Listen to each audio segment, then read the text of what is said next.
Hey everybody, my name is Eric. I'm making a game. That game is called The Godkiller. The Godkiller. It's a 3D puzzle solving adventure game, and it's got songs in it with people that actually sing them, which is, I don't know, you don't see that often. But yeah, there's like a dozen songs in the game, maybe more. It depends how you count. So today I'm going to demo the start of a song, like the early version of it, and it's a pretty ambitious thing that interacts with the player. And hey, Templeton, enter the temple. It's weird. It's hard to put together. It's kind of strange. I will show you what I've been doing on it. Okay, and we'll get into just a little bit of music theory.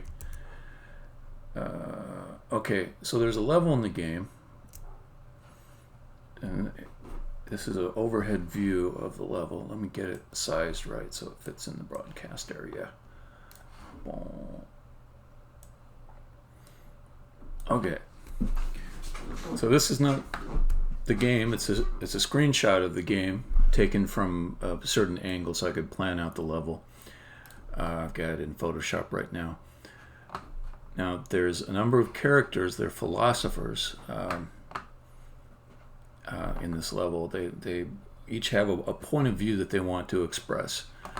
In all these places where there's a letter, that's where there's a philosopher. And as the player walks through the level, they solve puzzles and they arrive at each one of these philosophers, and that sort of activates them. The philosopher starts arguing a point, which is very important to them, but it'll be in a certain note. So this person here might be, say, arguing that, you can never die because dying, the concept of death, blah, blah, blah, blah, blah, some kind of pseudo-intellectual nonsense. But it'll be in the key of C. But not singing, though. You'll see what I mean. It's like taking somebody talking and applying a pitch shift to it. So the trick to it is to have, wherever you walk inside of the level, have harmony. So if you're over here, you might be in earshot of C or D sharp. Actually, not C and D sharp. Those two together, I think, would clash. No, I'm wrong again. No, it is C and D sharp. The yellow ones can all be part of a chord. So C, D sharp, and E are one chord. It doesn't hurt anything to your ears to hear any combination of those. Still, that's not quite right, but never mind. Okay, then G is the one note that can play with all the different chord combinations throughout the whole level. So I gave it a really wide radius around the point in the level where you're at. So if you imagine you're walking around the level, as you move from one area to another, one person will fade out as you get farther away from them, and another person will fade in as you get closer to somebody else. And they're just all babbling all at once, but they all have one note. So you'll hear different chords emerge as you move from one area of the level to another. And I'll demonstrate that. So I did go through and record all the lines with my own voice. That's not the final thing I want. I want to get 6 actors to do their own better performance than what I did. But to prototype the song, I just used my own voice to start with. So if I go to Defenestrate, which is the name of the song, save.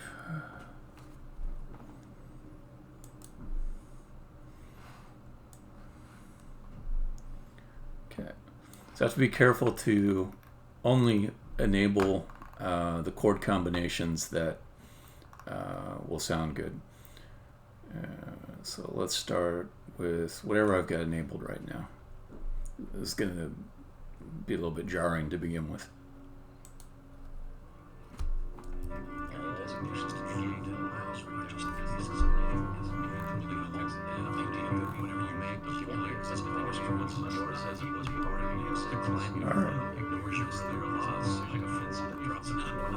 So if you got closer to one of them, you'd be able to hear them speaking a little bit more. More complete whole that included you. Whatever you may accumulate was already once yours, as it was part of you. To claim you've won ignores your earlier loss. Like a fool that drops a coin on the ground, you can't win. All the things to be gained in the world. Walk away from that babbling idiot. He recedes in the background. Let me turn down some of these other ones. Let's see, who else is still active here?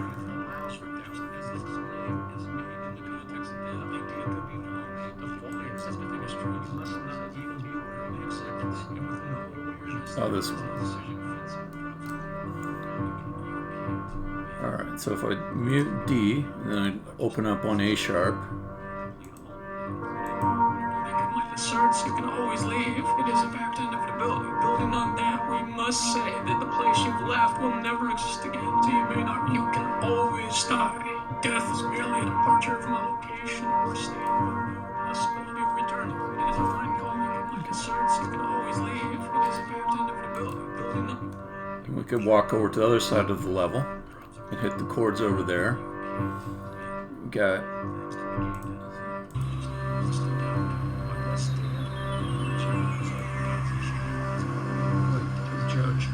reward, lacking a context outside of the form given to you, the culmination of a art you can't lose.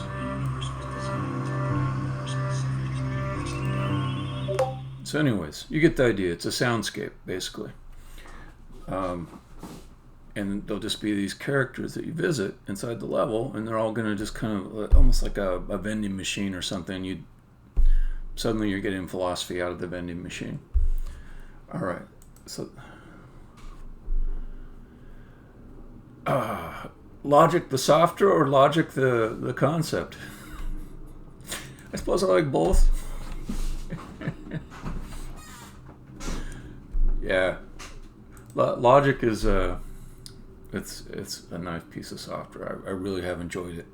I started with Bandcamp, and then at a certain point I was like, I really like Bandcamp, but man, I can't do everything. And then it was like they just had it waiting for me. Oh, this is grown-up Bandcamp. Okay, great.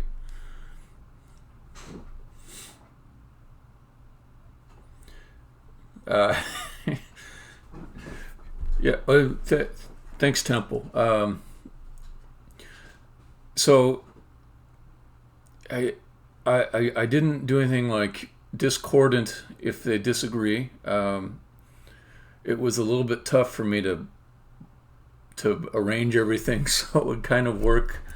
And I also, this is like a long level. So the player is going to be in this level for maybe an hour. So I'm being pretty careful not to do anything discordant, because they've got to listen to it for a friggin' hour while they're moving these blocks around trying to figure stuff out. But anyways, it's going to be real cool when we get like a bunch of real voices in here, and we'll get into the level. We'll walk around this soundscape, and it'll. I think it's gonna be cool. Let's see, what else can I demo? We got some VAs here, so I feel obliged to maybe show a little bit of the editing I've got on another character. Hey, Frightlaw. Hey, Aaron. So this is Billy, who's the main antagonist in the game, against the main character, who's M. And here's half of a conversation he's having with God. Yes, God? Yes? Of course. I surely will. What?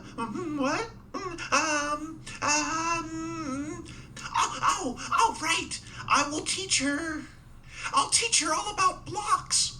Oh, thank you, God. Oh, I love you too, God. It's the deepest love that.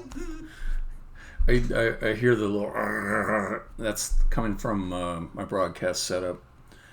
It seems like if I play too much audio through from a computer, it starts screwing up. Let me see if it'll go a little bit longer. That I have inside of me for you, God. I had a dream. I was walking on. That's nasty. Okay, hey audio farmer. Okay, let me see. It's not going to be able to play much of that, but what I'll do is I'll show the scene. I'll show the scene inside the game, so you can kind of get an idea.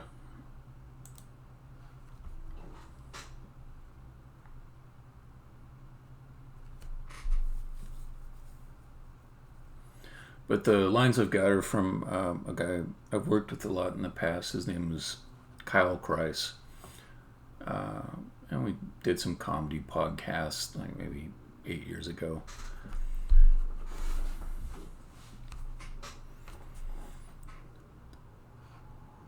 All right, which one's this? Let's go to the School of Blocks.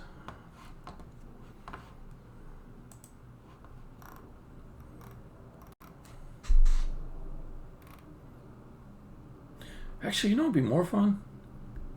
I'll show you the foyer. This is where all those crowd conversations are happening. It's got characters that but most of the people here on the channel have auditioned for. So this is where the crowd is, all the crowd voices. And here's M. She's the main character. I'm gonna hit play in a second. All right.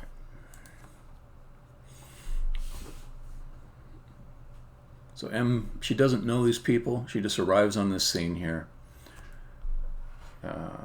Let's see.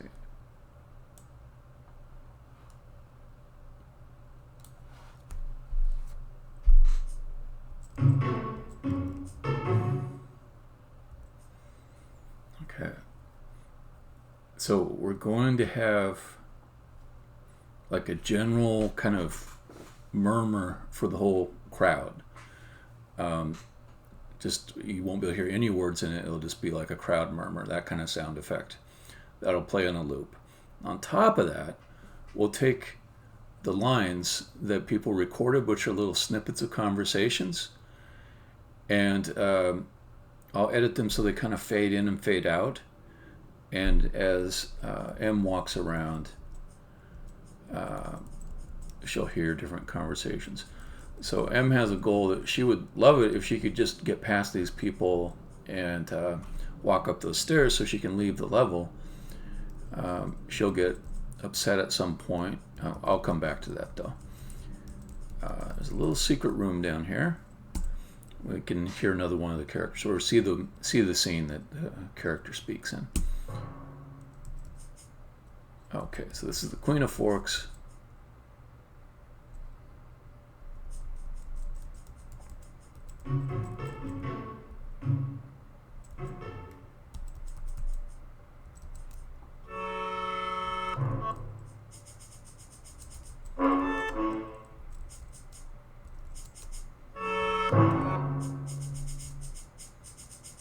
Queen of Forks.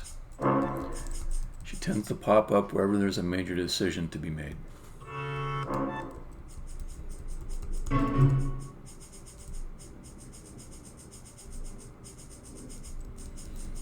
And she says, don't take the present. Just don't take the present. And the player is going to want to take that present because every level so far has had a present in it. And it's been a little extra challenge to go grab the present and find it and everything.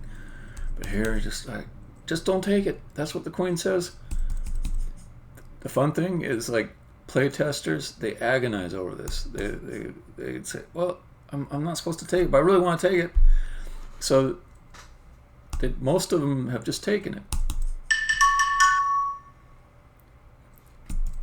And the character here just says what all the playtesters are thinking. Sorry, I want that present. And then later on, there's a thing that it affects in a small way.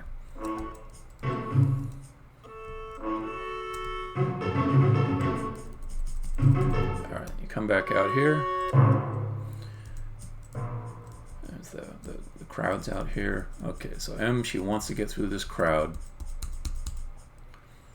And, you know, her lines here are in white. Let me past. Move. Just get out of the way. She gets more angry and more angry. At some point, the player, anytime they want, actually, they can say, oh, I'm just going to push my way through. There's no way to get through without pushing, so bam. Okay, so then that one person that got pushed runs away, and then the crowds, the things they talk about change, and then they start kind of gossiping about who is this person. She pushed somebody. Is she dangerous? No, she's not dangerous. It's not a big deal to push somebody, you know, stuff like that. But then you keep on pushing, and somebody screams, and somebody says kill her. Well, if you kill somebody, somebody says kill her. So now the whole crowd is freaked out. But they wouldn't get out of her way, you know. So, but she's got regrets, you know. She freaked out. She panicked this whole crowd. She did all this. So that is a scene that a lot of people auditioned for, and I just thought it'd be nice to show it. All right. So the rest of this session, I'm going to do some programming. I'm actually just going to do some work. I usually start the streams with a little demo, which is what I did. I'm going to write some code that gives the playtester something that they asked for, which was a way to have the camera view go up higher so they can see more. I'm going to work on that in this session. It might take me a few hours or so to get it working. Okay. Let's go. Actually, this isn't a bad level to use for testing it.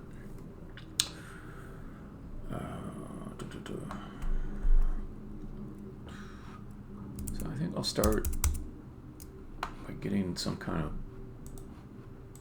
icon that I can use. Let's see, we'll go to my royalty-free source where I have my account. And let's see, icon.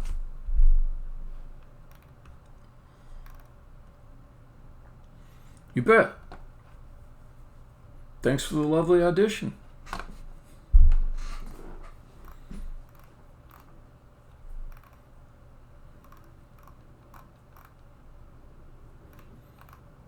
All right, I just want to find something that's very recognizable as an eye.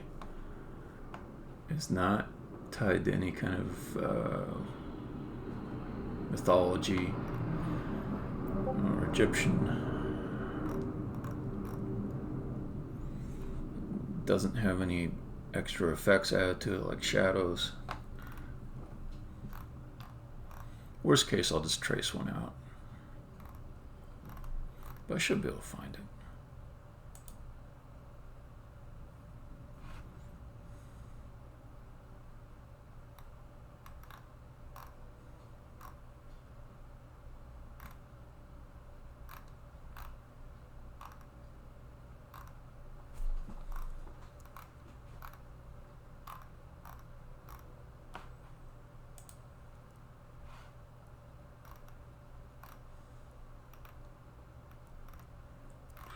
Not glasses.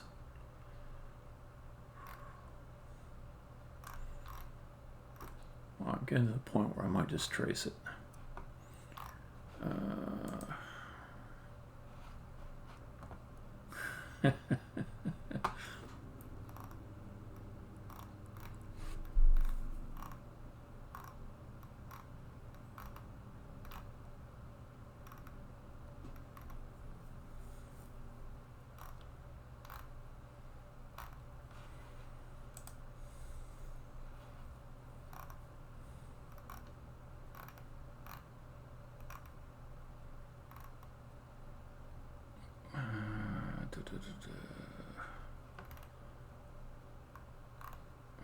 Maybe the little squiggliness of it, I don't know if that's good.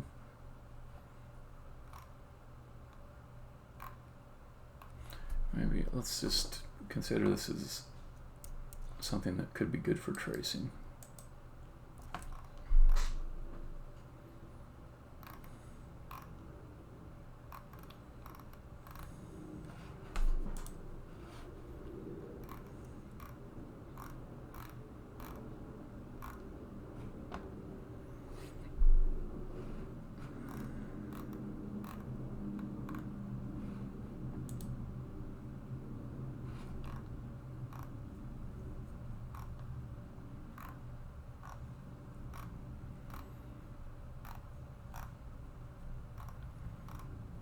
So it'll be a symbol that's on a square on the ground, like it's painted onto the ground or maybe glowing. And when you step on it, the camera view will shoot upward and go to a predefined location, giving you a better vantage point on the level.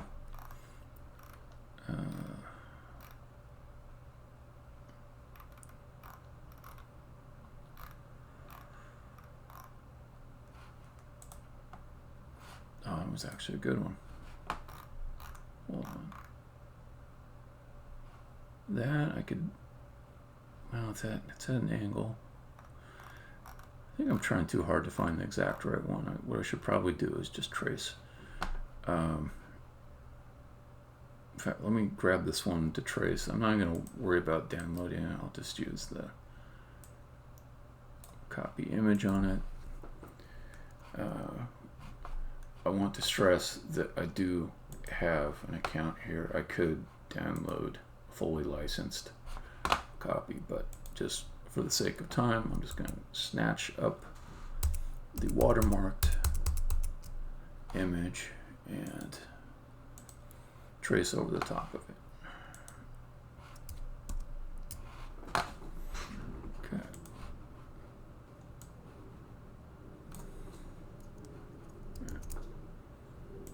Let's get it positioned correctly before I start tracing.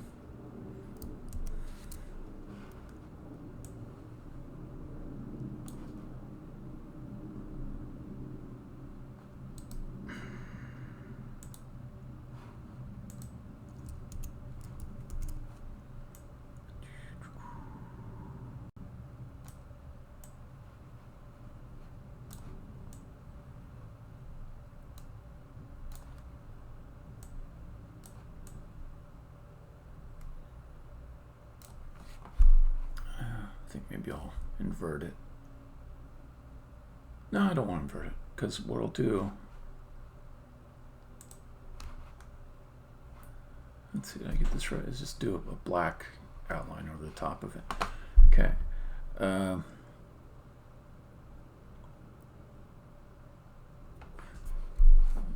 Pull a guy down so I can make sure I've got that rotated correctly.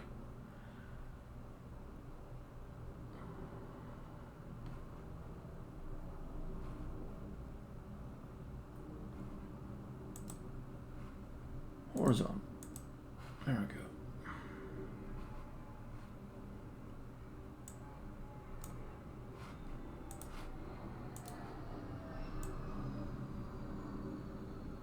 I didn't do too bad. Okay. I think it could go a little bit more.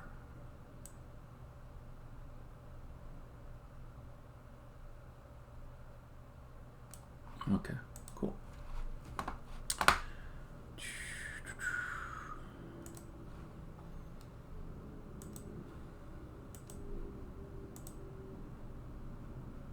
Fill, no fill.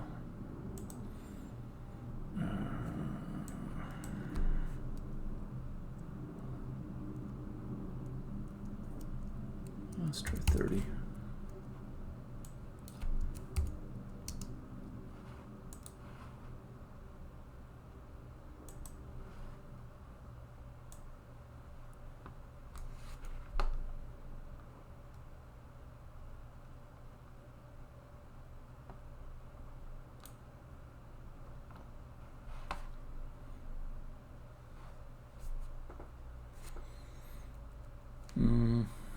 It'd be easier if I just make a closed shape. Let's do that instead.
Can't promise everything I do on stream is interesting.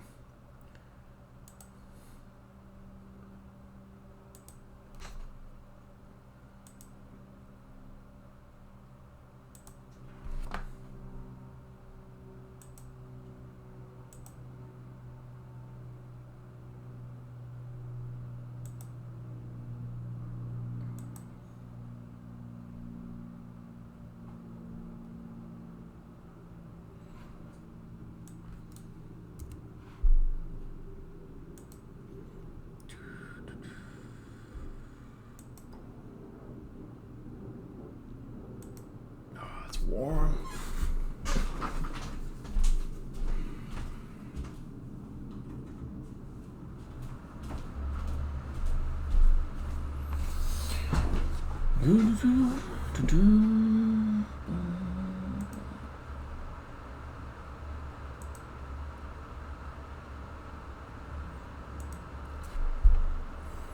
The reason I can't be a professional artist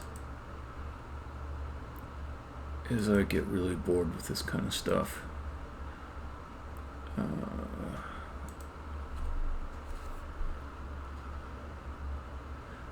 I mean, that sounds like a crummy sour grapes sort of thing to say, but no, I actually did have a paying gig for a while making art on games. And it was like the best possible setup for me to enjoy that job. It was work unmanaged, my own hours, pick the things I was going to draw, and just work at it at my own pace without anybody bothering me. There's absolutely nothing wrong with that job. On paper, I just got super tired of spending entire stretches of time, like just a regular work day, doing nothing but making art. It just became really tedious, and it was easier to write code for me than it was to make art. I was relieved when I was done with the art on that project, and then I said, okay, I've got no regrets about not becoming a professional artist, not having that be my career.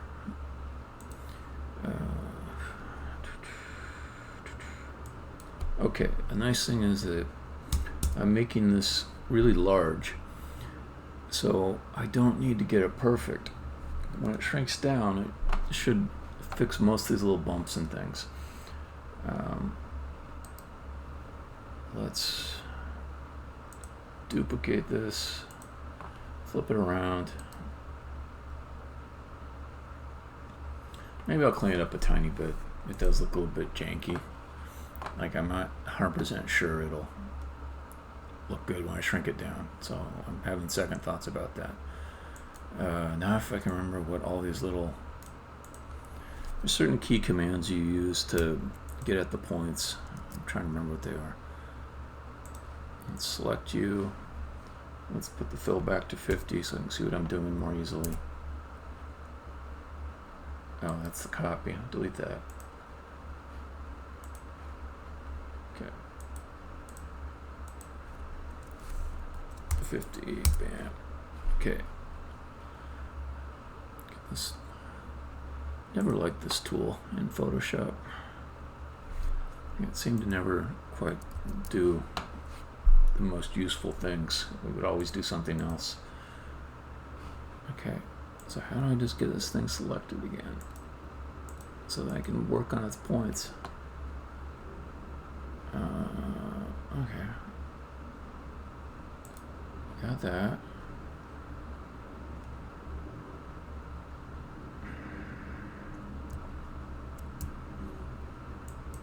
There we go. Okay, so if I do this, can I pull it? Yes, yes, yes, yes. Okay, good. Phew. I didn't even bother trying to do the Bezier angles on these curves, because what almost always happens, at least in the Photoshop version of Bezier, is it gets this weird kind of torque thing where it just insists on throwing weird loops into the angle, and I hate fucking with that, to be honest. And it seems to be more of a Photoshop problem. You go into Illustrator, it's not so ungracious with those curves. It's not so erratic. Okay. Let's do a little bit of cleanup on this. Just a little. Because the end result will be a texture which is sized to maybe like 256 by 256 pixels, or maybe I'll go up a little bit, maybe 512. And a lot of the imperfections will just not really be noticeable at that shrinkage.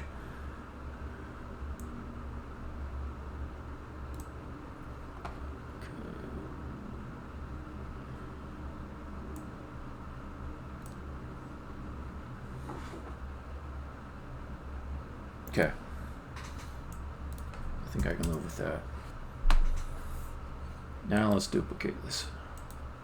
No, not delete it. Duplicate. And then we flip it.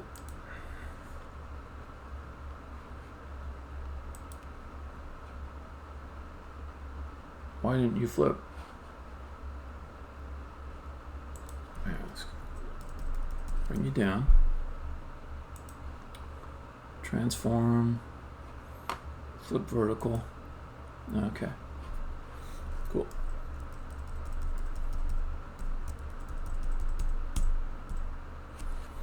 Alright, and the circles, which are going to be much, much easier.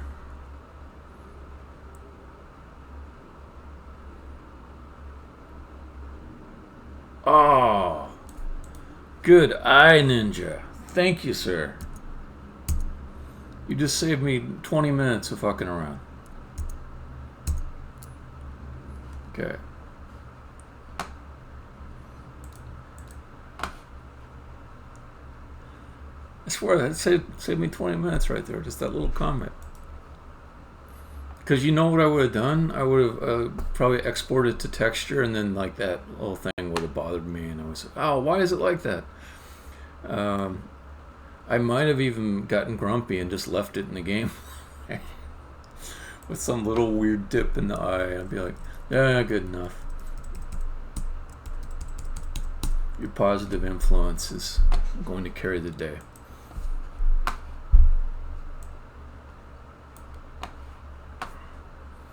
Alright, so now, let's see.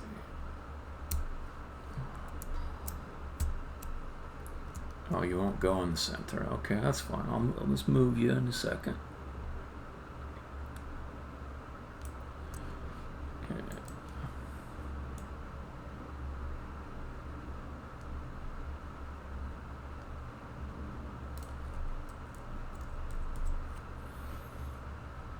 Alright, and this other one I'll just do,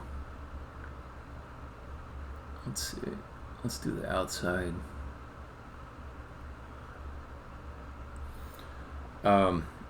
It's going to be an icon that goes over a floor square, and when you step on it, it makes the camera view go higher up to a predefined location. So it's a way for the player to get a better vantage point. Let's take that off for a second. Yeah, the playtesters keep asking for it, and I realized it won't take me long to write that code. I think I should be able to get it in a couple hours, and then it's like suddenly everybody's less frustrated when they go through the game. Let's see. Oh, there's the center. I just had to use that other key that I didn't use. Okay. Ah, dang it.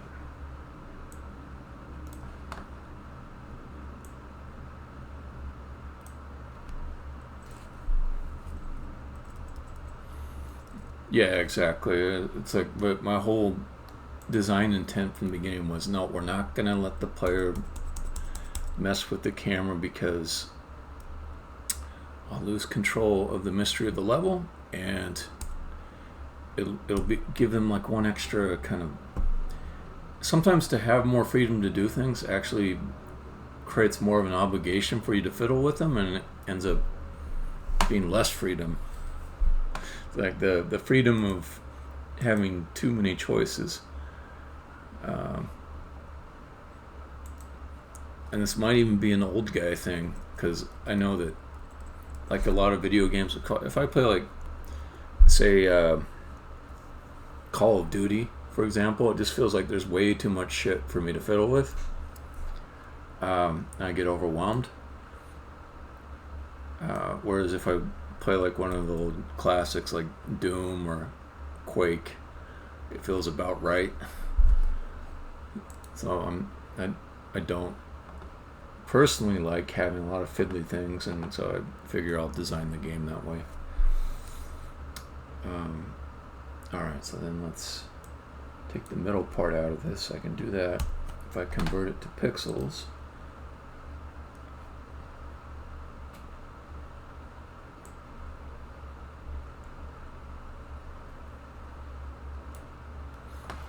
Yeah, the worst games for me is where they've got, like, you know, one button for change your weapon, one for camera move, one for move, one for crouch, one for block, one for God.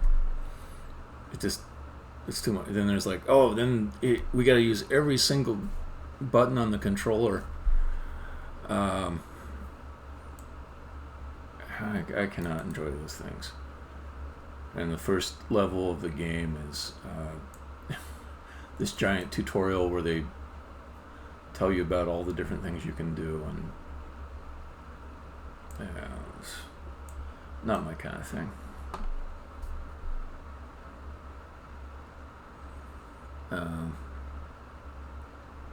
Example of a game that I like, The Witness.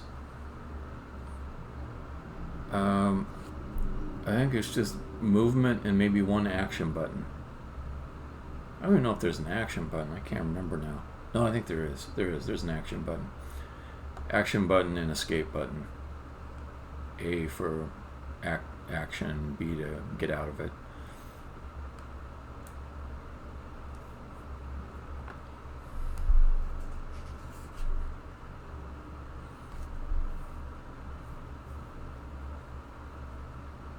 Yeah, I haven't tried Gears of War, but it sounds like the same thing.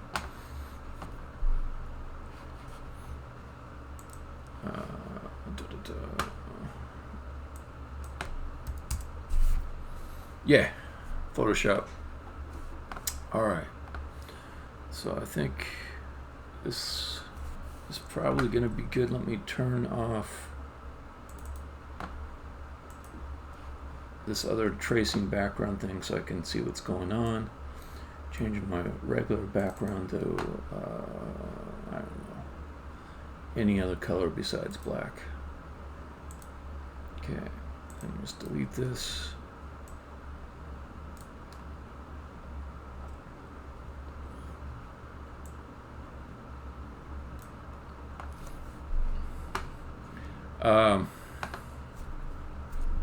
I'm done.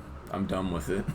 But yeah, I never got very good with all the line drawing tools, shape drawing tools. I was better maybe with the brush strokes and stuff like that. Though now, like for drawing stuff, I really prefer Procreate.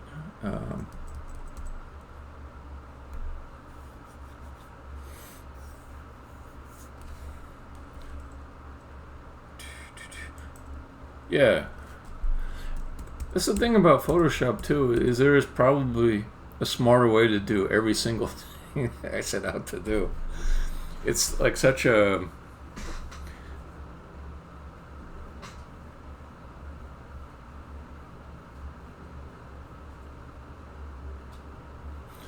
yeah.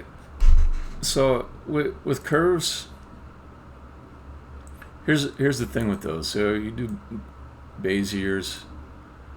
I'm not saying I'm an expert on this. I'm sure there's like something I'm missing. So this is the thing that always gets me is like I want the curve to go one way, and then at some point it just will not let me make the curve go the way I want. It just says no, it's not going to. Please, it's not worth it. It's not worth it. It's not worth it. Like there have been like Bezier, how do you say it? Bezier implementations in other programs I like. Even the Illustrator one, it's good. But the one in Photoshop, it's glitchy. Like it every once in a while, it won't let you get to the curve you want, and I don't know. I don't know. My complaints are probably like somebody who is used to automatic and doesn't want to drive a stick shift. Like, no, they're not good complaints. But anyways, I am done with this. Let me get into texture. I want to get onto the writing the code.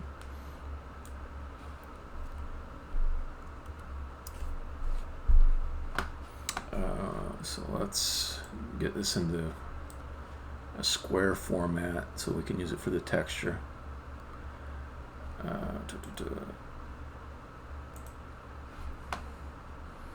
533.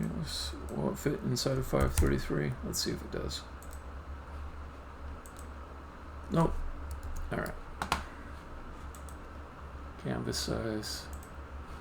Let's do 600 by 600. See if that works.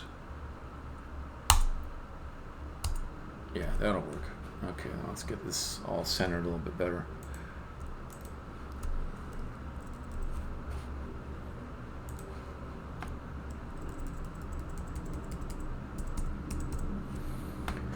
And I think I'll cheat a little bit, make it vertically larger so it'll take up more of the floor space. So let's see. Let's put this all inside of a group.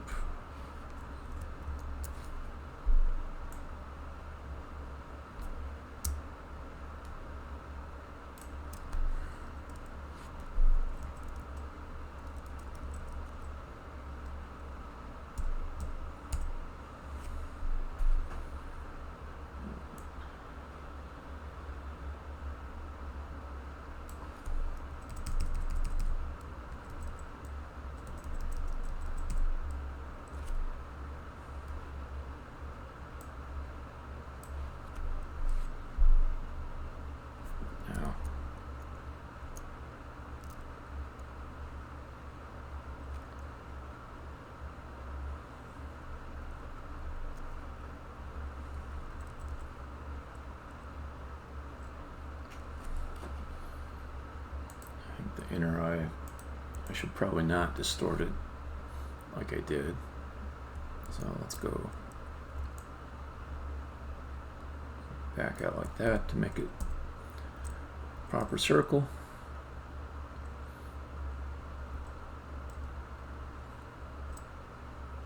And yeah, that's probably gonna work.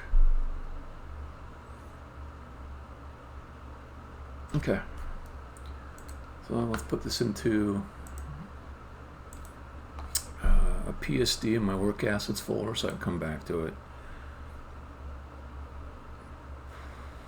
Textures, new folder. View square.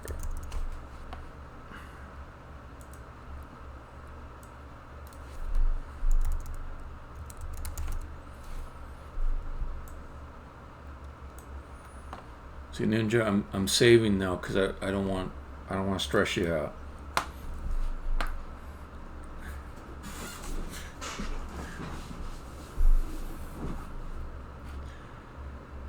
All right, so there's my non-destructive save, and then I want to flatten this and make it into a texture. Flatten image. Oh, I don't know. I like it. Did I lose my opacity when I flattened it?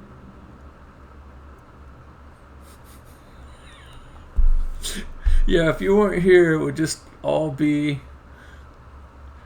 Aaron, thanks for hanging out. Oh, I'll catch you later. If you weren't here, it would just be, who cares about saving?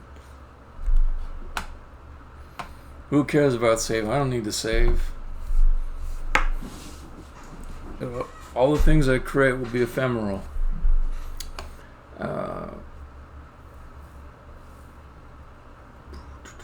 Okay. So then, to make the texture, let's merge the group. That should also rasterize it. It did. Okay, then we'll resize.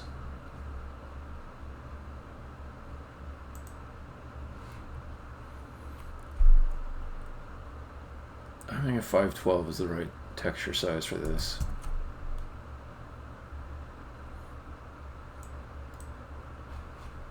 Okay, let's save this as a PNG inside of the assets directory.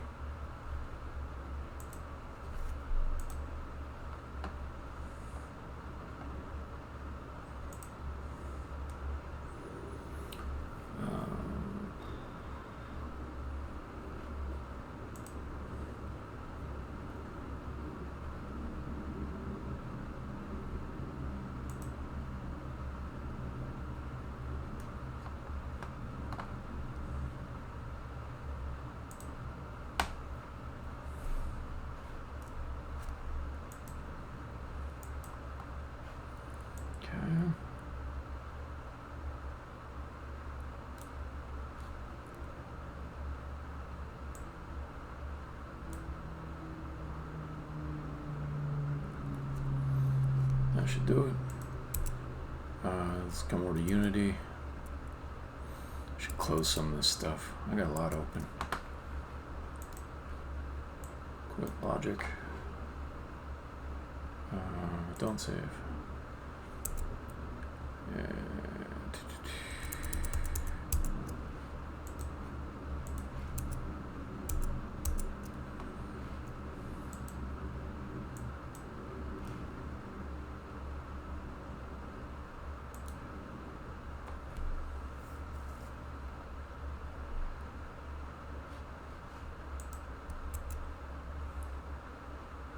Alright, gotta leave Photoshop open.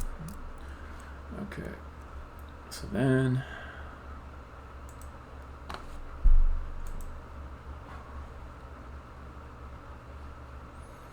I just want to look at another thing I created that might be the same kind of thing that I want to do for the view square. Daniel, thank you. I'll see you around.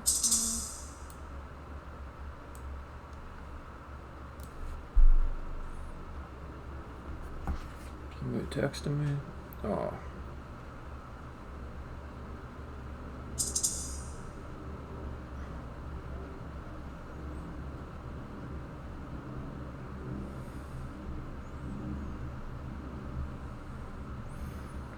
My wife asking me to print something for her. You need it soon.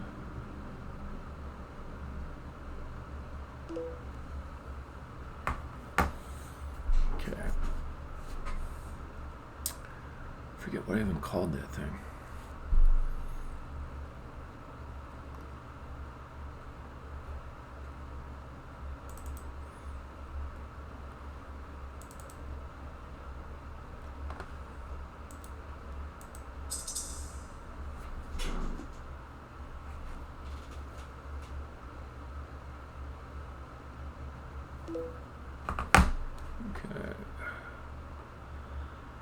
Where would I put this? It's like a kind of floor that's got text on it. Text floor.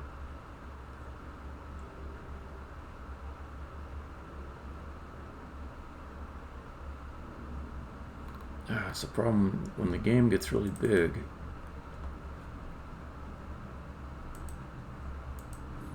no matter how organized you are, you start losing track of where things are and what they're called. Let's see.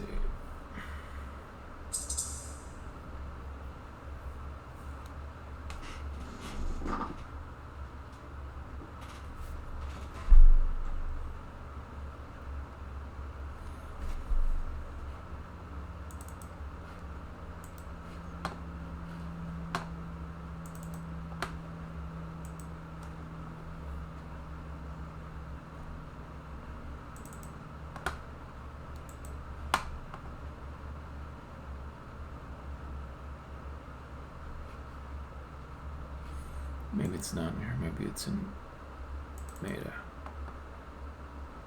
No, it wouldn't be there. Okay, it's in level. It's something that goes in the level. Got grass, grades, guides. Nope, not there. Okay. Nice, karaoke. Laps. Grass.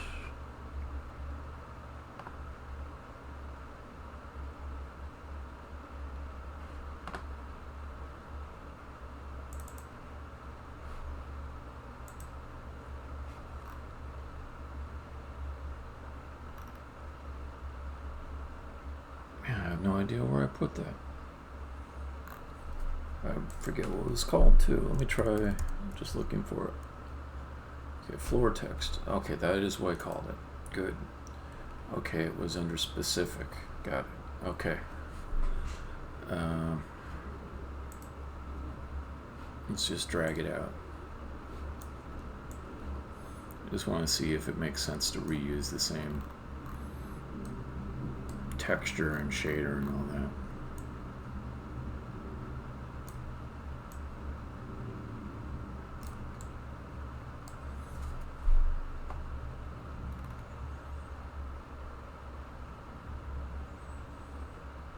No, because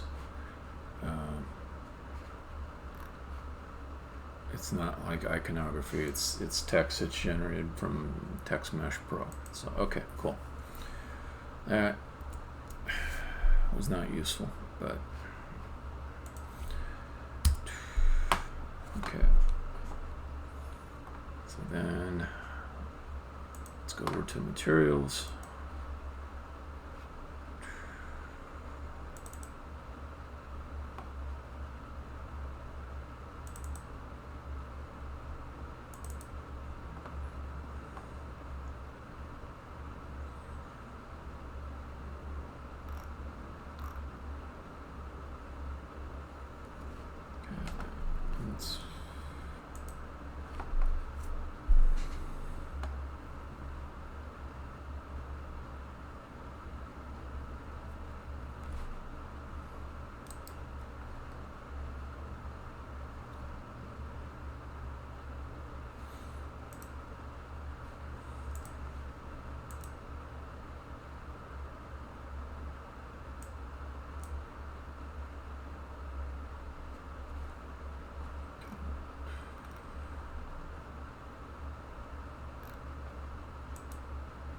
Okay.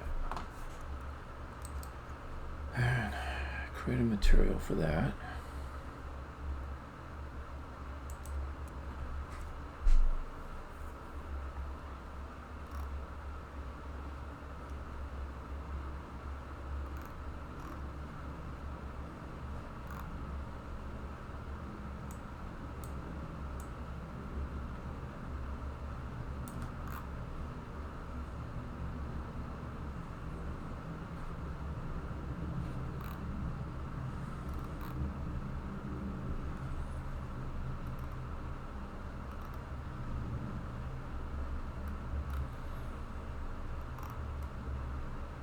I'm getting like I think I'm getting lost in the UI a little bit because I've been jumping around through different programs. New material. Mateo, what's going on? Where is the material I just created? New. Yeah, that one. That one's probably it right there. Okay.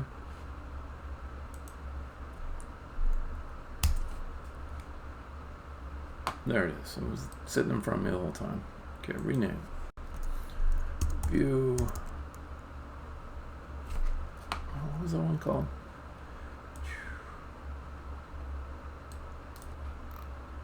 View square. Okay.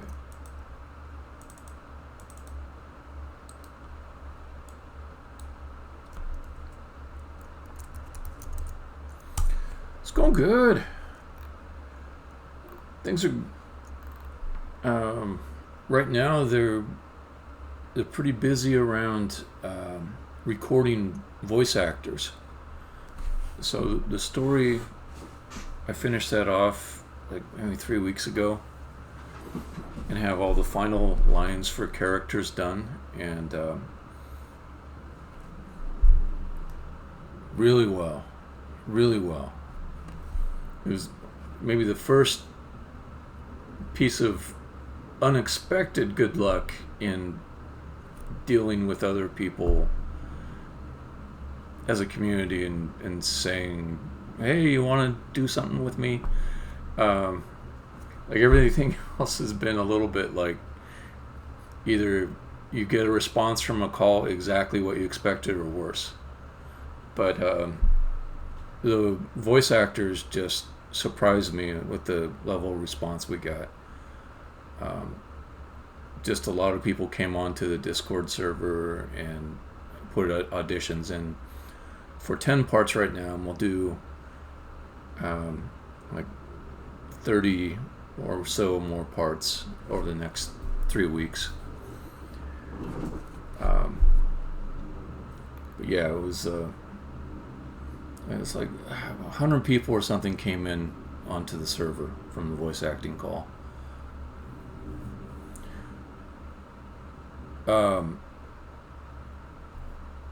Well, you could do a casting call, you know.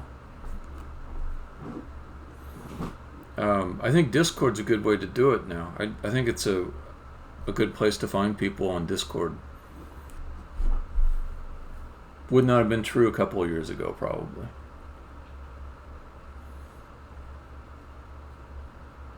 Yeah, let me show you,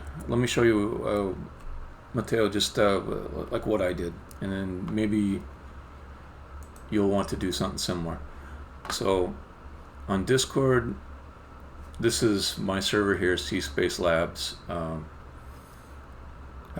the way, you're welcome to join my Discord server if you want. But the place that is good to post in, there's 2 places. Voice Acting Club, and they have casting calls, unpaid and paid. And here's some examples of casting calls.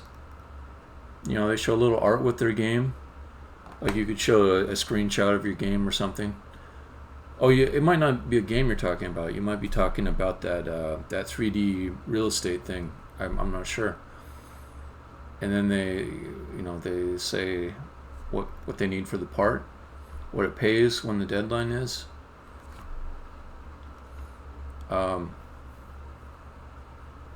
So I said 2 places. Voice Acting Club is one. That's the biggest one. And the other one is VO Town. Yeah. So here's why I'm so big on Discord. Because it's playful. It's playful. People have fun in it, right? And it's got voice built into it. So everybody that comes onto Discord, they've got some kind of easy capability to jump on a voice session with you, with cameras if you want. If you've got more than one actor that has a scene to do and you want them to sound good with each other, you can work out a rehearsal inside of a voice chat. So it's very good. Now, I used to use something called backstage.com. And that one, you post an ad and you get more professional people, like people that maybe they might earn a living from just doing voice acting work, perhaps. You get a lot of people who are actors trying to get a job in Hollywood, or they're kind of underemployed and they want to pick up some extra gigs. So you get maybe more professional people on average at a place like Backstage. But on Discord, there's people that span different levels too. It just skews a little less professional on Discord. There's definitely people that are set up with a very professional recording environment, and they've done parts for movies and stuff like that. So yeah, I would go for Discord unless you're just like really, really set on working with more professional people. And that's not even to say you can't find professional people on Discord. They'll just be more of a mix. And then if you're on Discord, you have to try to make it fun too.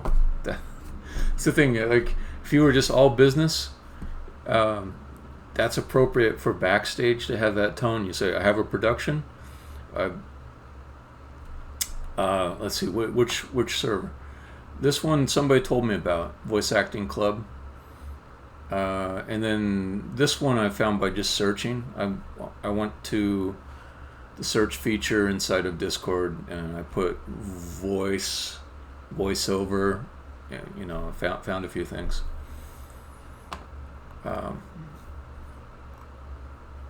Yeah.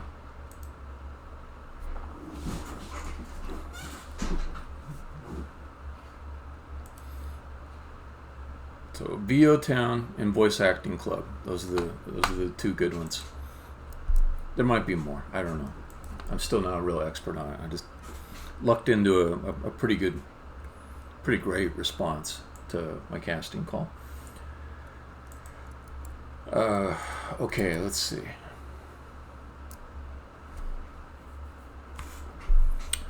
All right, this material.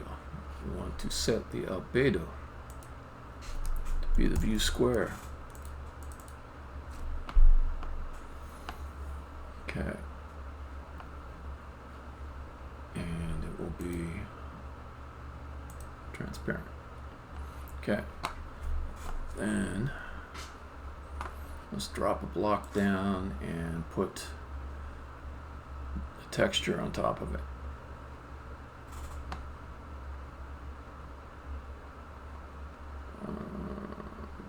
This one. Okay. Maybe let's just do a plane. Up. 1 by 1. Build it. Set the material.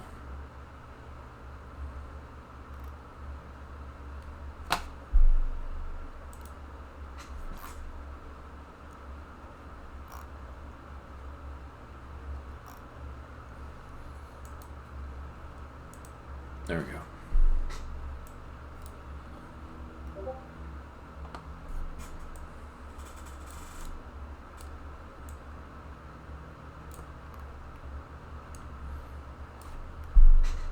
Okay, so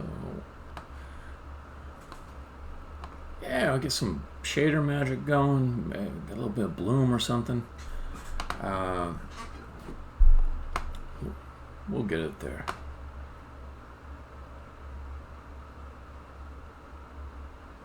It'd be really cool if there was a shader already there that I could just use that would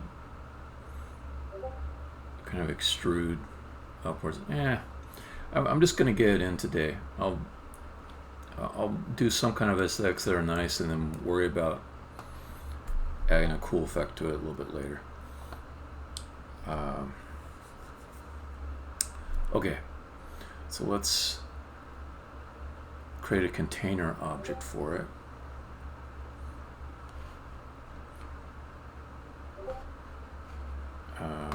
I might have to drop off Discord. It seems like it's gonna beep at me every little bit.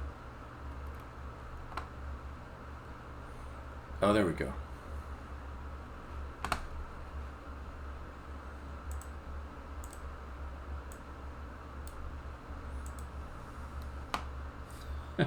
That's okay. I just shut it off. Let's see. Yeah, close some tabs here.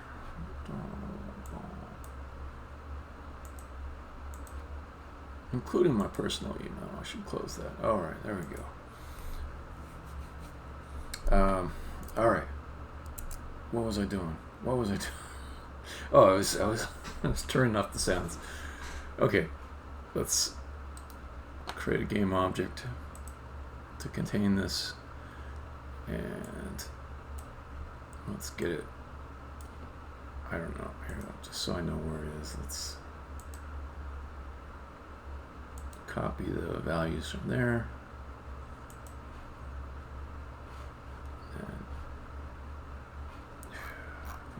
New game object here. Paste the component values. Oh, but you need to be inside the level before you could have the same. Okay.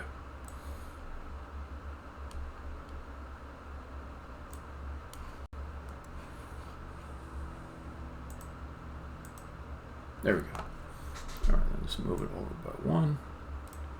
Okay. And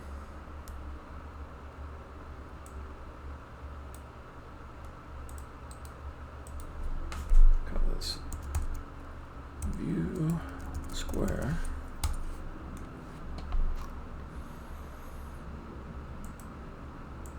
This in here. And I want to make it so it doesn't z-fi it with the floor. So I'll bring its height up just a little bit. There we go. Maybe there, just for safety. Okay.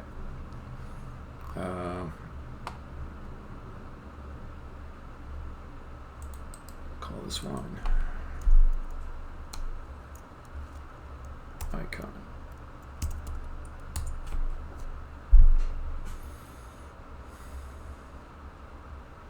Okay, so then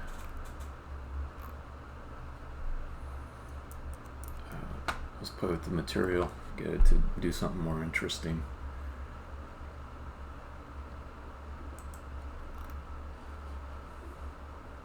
Emission, yes.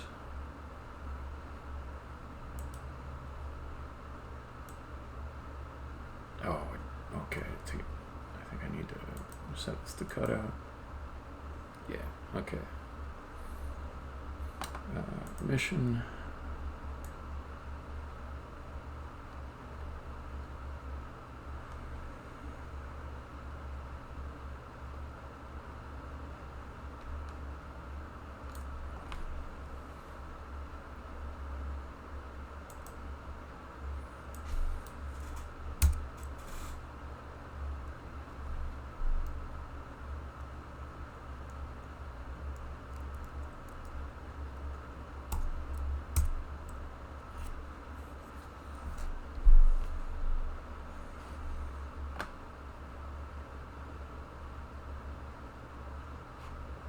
It might be okay. Let's see what that looks like.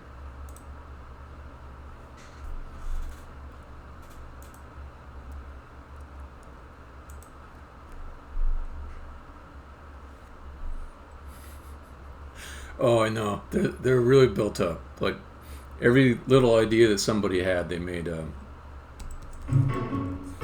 channel for. It's like pass the mic karaoke, you know. That's not bad. Like it shouldn't be like a crazy prominent thing. It should just be a recognizable icon that you know, looks like something worth stepping on.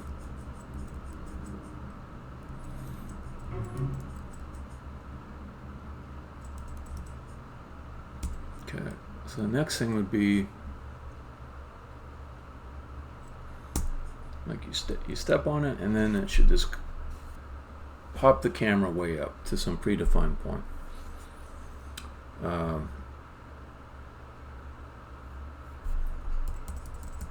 Yeah, it's just a thing. Like I even maybe don't want to add particle effects to it. I don't know. I'll have to think about it. because it could be too distracting. It's really just meant to be a little tool for the player.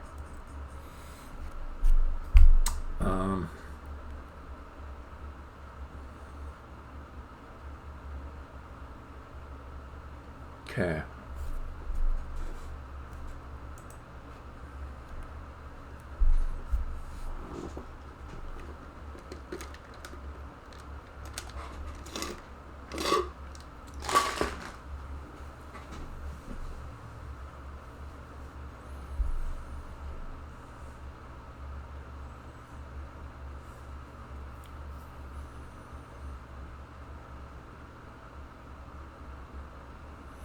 I can make it hover up and down real simple.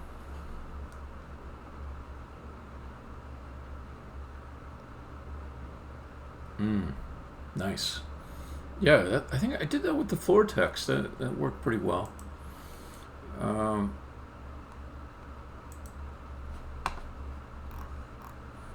Let me, just to see how it looks, because I can do it really fast, I'll put this quick script on it that makes it hover up and down.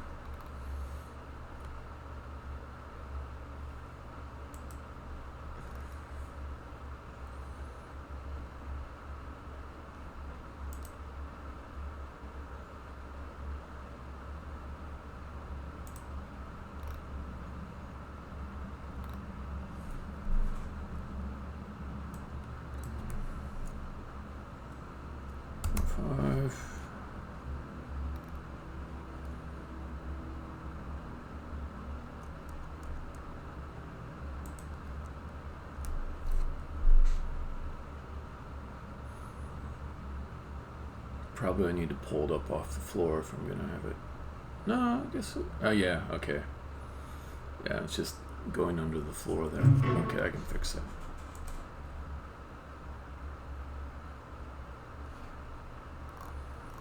Okay, let's say 0.1. And then we'll take the icon and we'll move it of 0.15.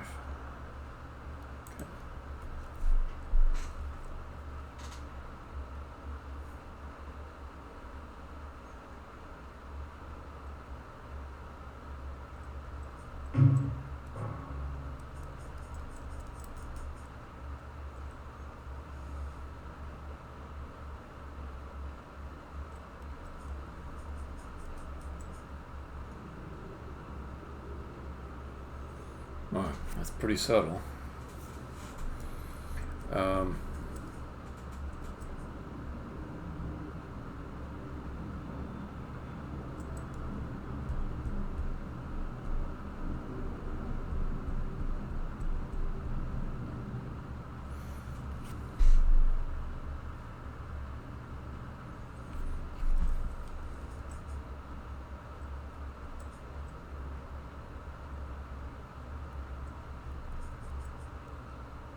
I think I like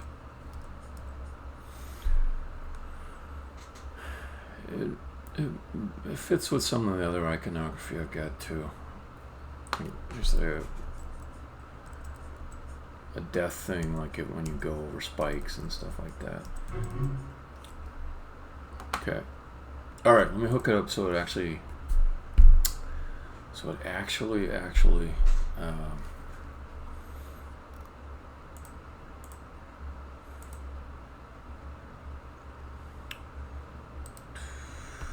it actually causes the camera to be changed to a certain point of view. So I think a nice way to do this is I'll create a target inside of it.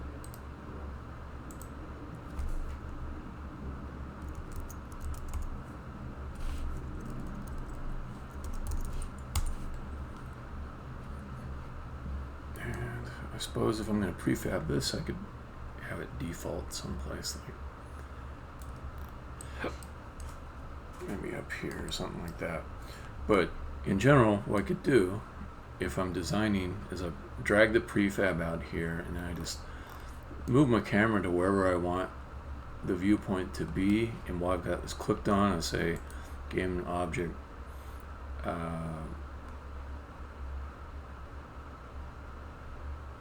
move to align with view. And then it would do that view. Okay, so this is going to be the, yeah, so I've got like the rotation set and everything too. Although my camera mover does assume that it's going to be going straight down. I'll see if I can do that camera rotation without like really having to think the camera mover. Okay, let's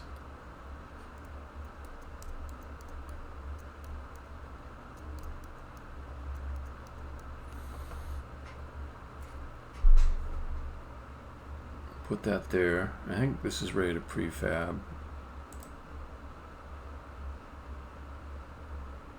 Definitely.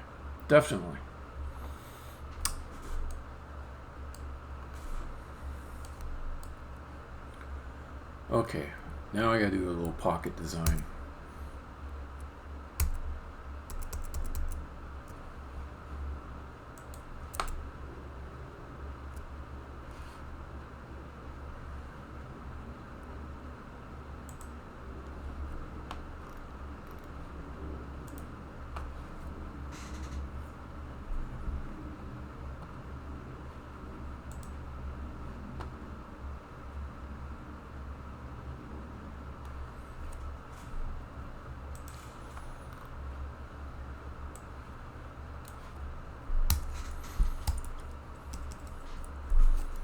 Okay, so let's see. Our requirements for this next feature. Let's see.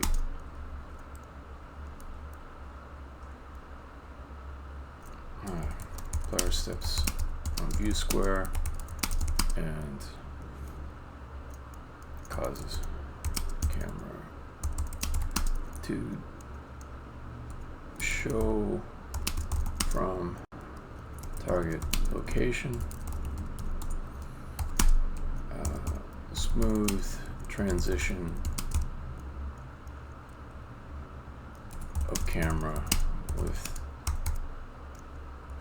tweening both to and from target location.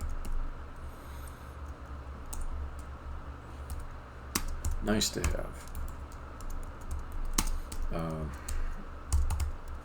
Yes. Rotation, not just top down.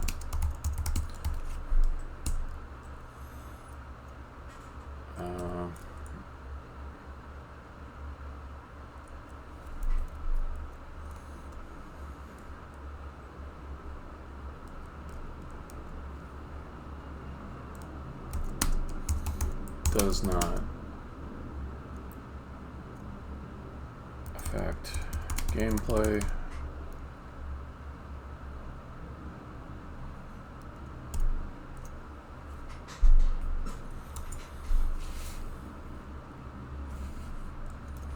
Nice to have. Doesn't prevent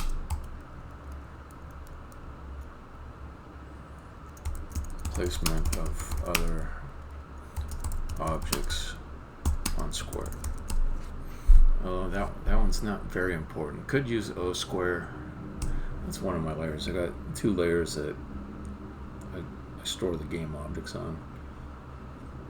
One for things that are typically attached to the ground, which I call the O layer, and the other one for more dynamic things that move around on top, which I call the M layer.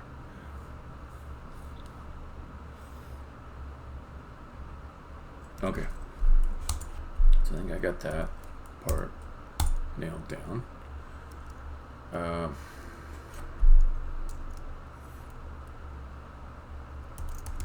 Put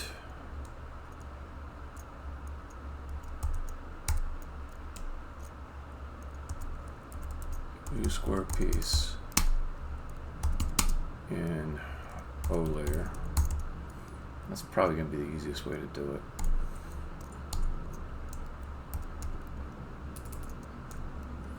In the iTouchable interface, create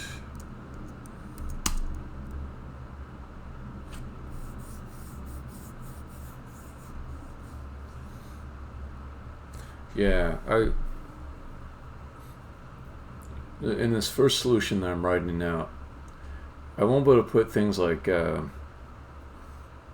ice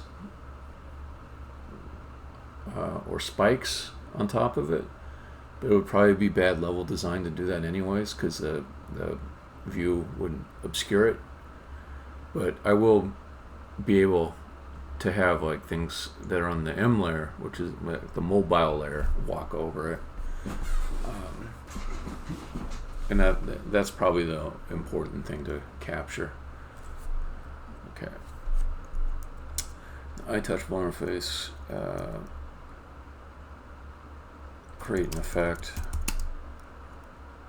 Create a enter view square effect when player touches in down direction on it. Okay. Enter view square effect.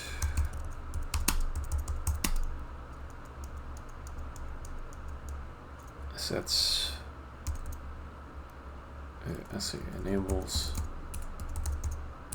detached camera mover and sets target to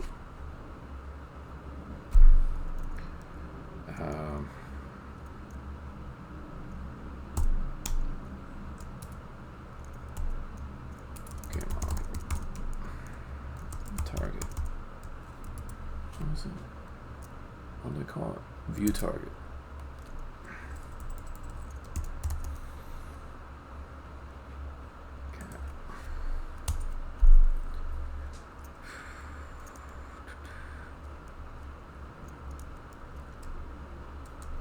Some more logic to create an exit view square effect.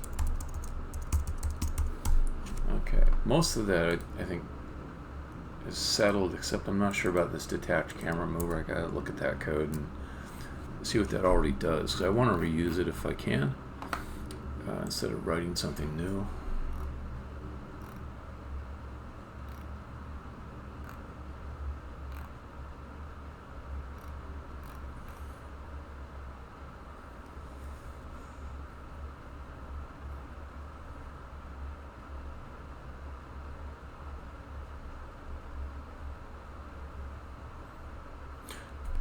Yeah, when they step off that square, when they press a key to step off the square. Oh, that's a good point. That's a real good point. Flinging across the square should not activate it. I think I actually do have in this interface for touching a thing where it's, is it flinging or not? So you might have just prevented a bug right there, just with that comment. Easy enough for me to fix that. Okay, so then there's detached camera mover.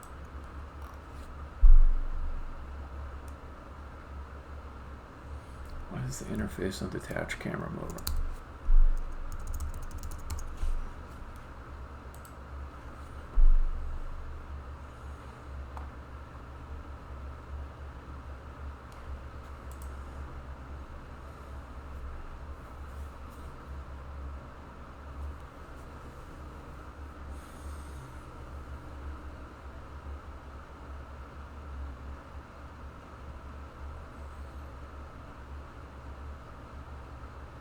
Yeah, I think I just used detached camera mover. It looks good. Yeah, it's just doing a smooth damp to it. It should be fine.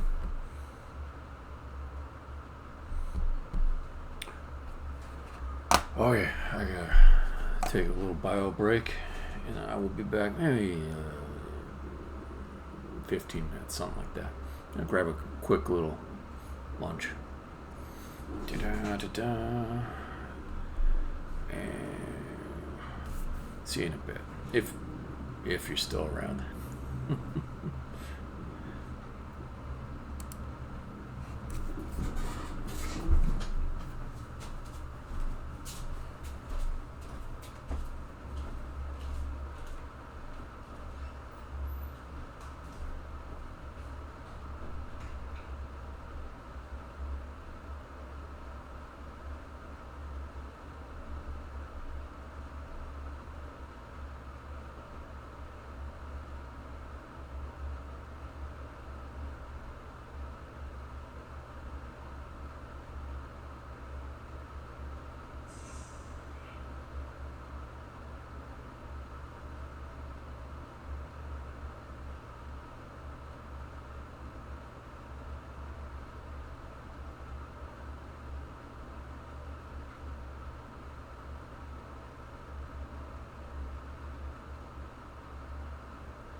back to it. Let's see if I can knock this out fast.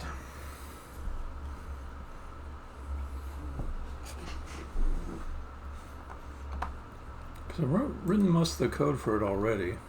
Just some glue stuff.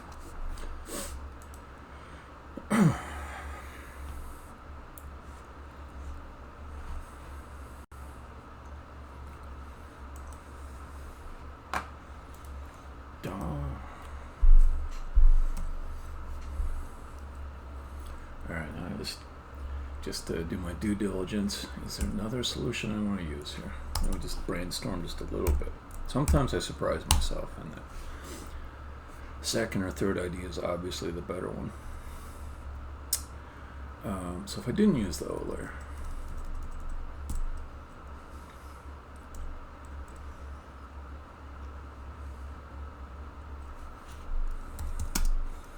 let's say in the main loop,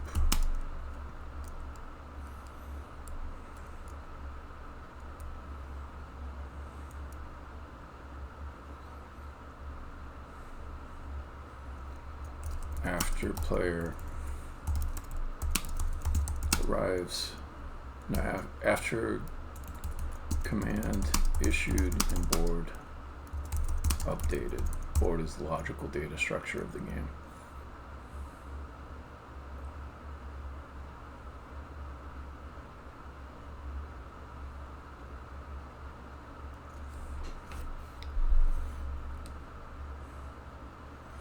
Okay, so I can have the icon on a block that I can walk on.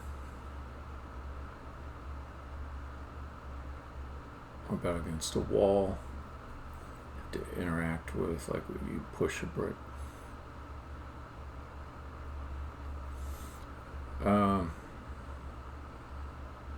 I guess I like that it's easy to see the icon when it's laid out face up. And I don't know. It won't be hard to prevent the flinging from being an issue. That's just one line of code. There is the issue of, like, say you're pushing a block and you push it on a route that requires you to go through that view thing, and you're just trying to go about your business, and it's kind of jarring to have whoop, the camera view go up suddenly, like you didn't really mean to interact with it. But I think just with decent level design, I can just kind of put them out of the activity areas for solving puzzles or doing things. Like, you have to sort of walk off to one area to get to the view square. I think, yeah, I think it is good on the floor. But it is, what you're suggesting is exactly the kind of thoughts to pause on and think, like, would it be better this way? Yeah, so it's good brainstorming. I'm writing out an idea here I don't even believe in, which would be to pull this detection logic out of the game code and sort of put it more up in the presentation or main loop. Let me just not write it all the way out. I'll just say it's going to be number one. Well, let's do a variation on number one though. Okay, like number one, but use camera mover and set its target game object view target. Now that would be easier.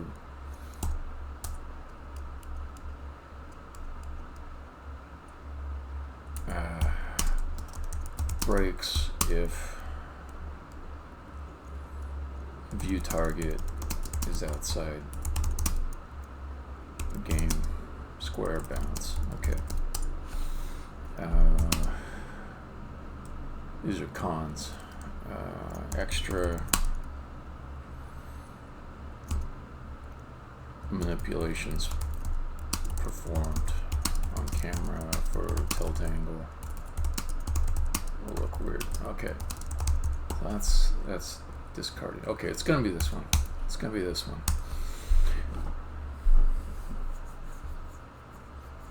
That's exactly it. To give myself more confidence in plan A, I gotta come up with a few crappy plan B's and C's, and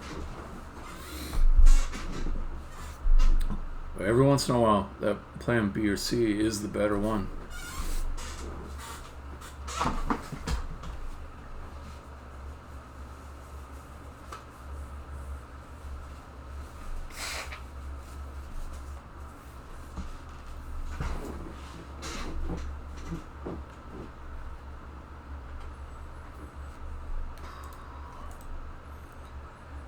Okay, let's create a piece.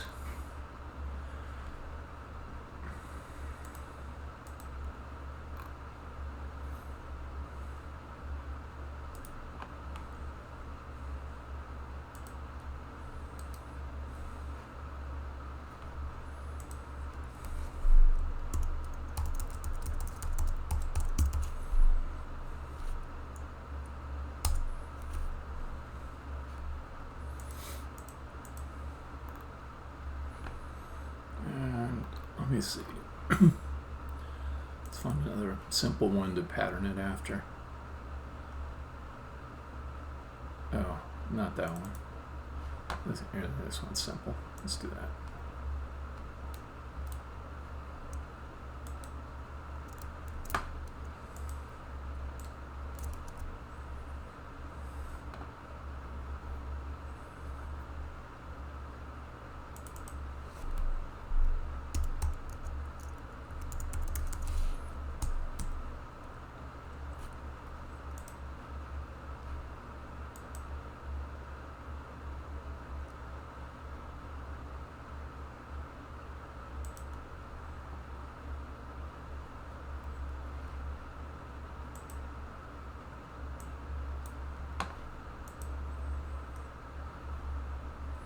Don't need edges.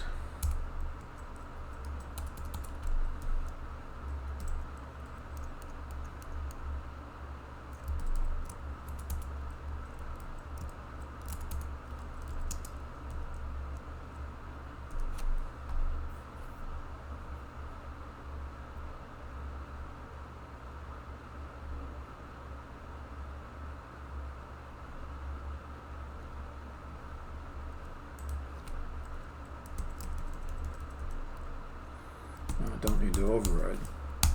Okay.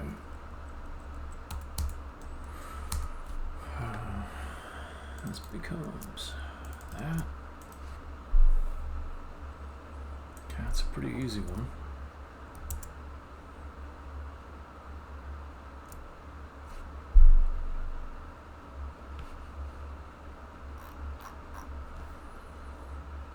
That's it. It will be static. Ignore raycast. Add a tag. I don't recommend using tags this way. It's just a pattern I started when I was naive, and I kept going with it.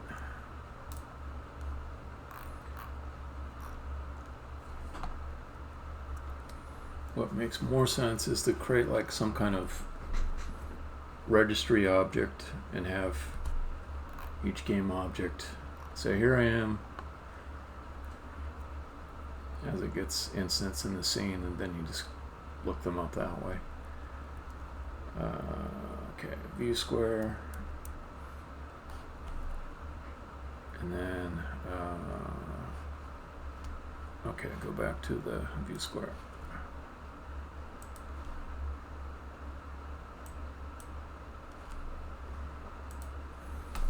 Simple piece discovery.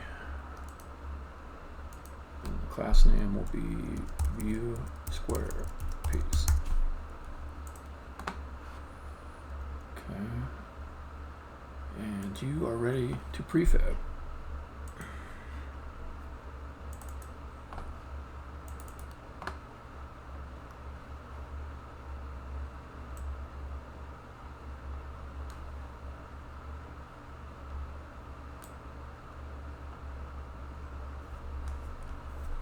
Cool.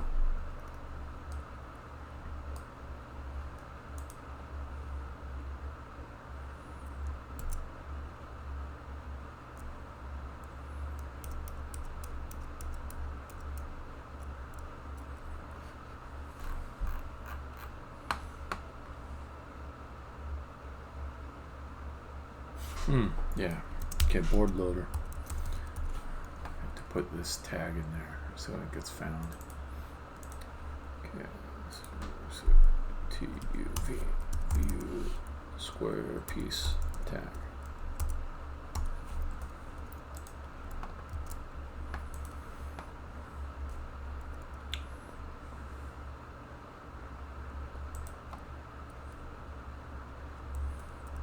Okay.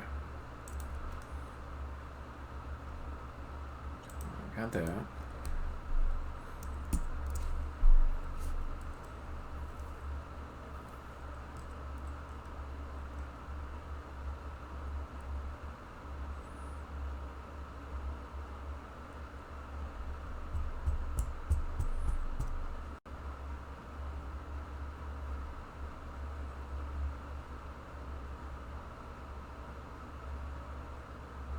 Oh yeah.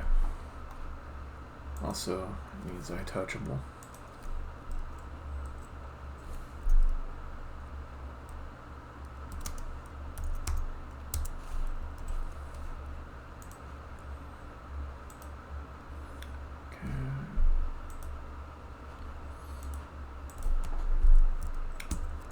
Say if touching piece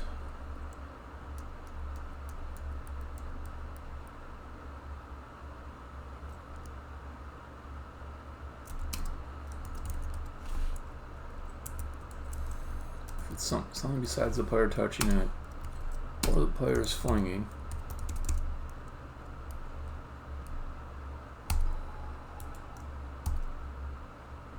just exit. See, this is the ninja contribution right here. We just say we're not going to do anything if the player was flinging when they touched it. I forget. What is that bool for? I gotta go look at my interface. I think it's, did anything happen as a result? Oh, okay. If anything in board state changed as a result of the touch.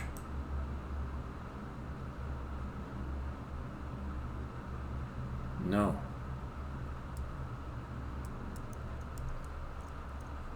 Let me see how I call that. I was very specific when I wrote that.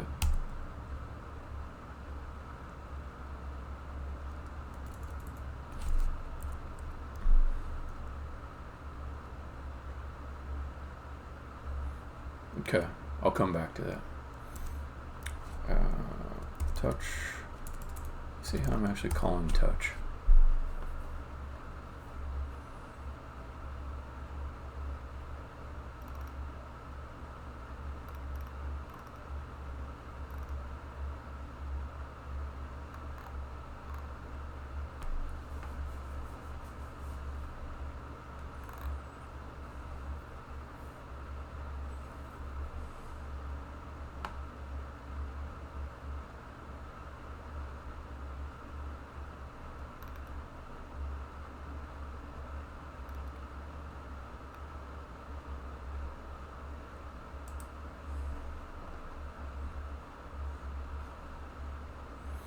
Something changed. That was what it was.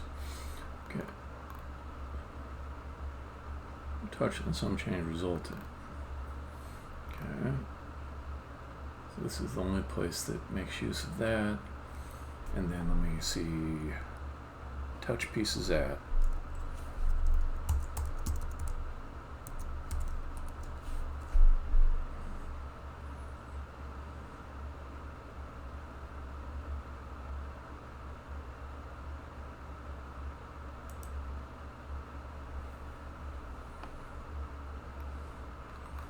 could just trust the former version of me that wrote that comment.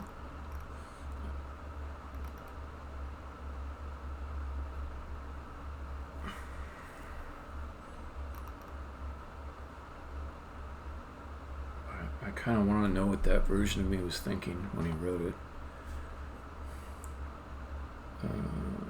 Touch change board. Okay, what am I doing with this touch change board?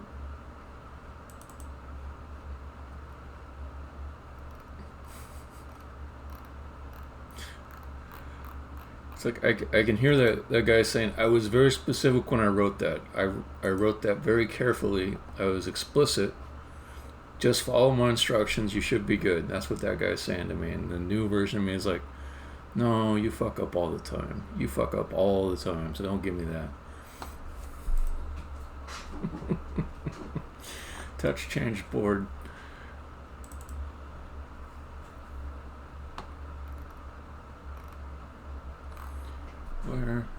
Where is this being used? Okay. Okay. I say if it changed the board, we'll update the letter gates. Okay. Old me was right. Old me was definitely right. I can trust, or I have verified that old me said the right thing. Okay, so I'm not actually affecting the board if I return an effect. It's just, okay, let's see, you were saying we gotta do this.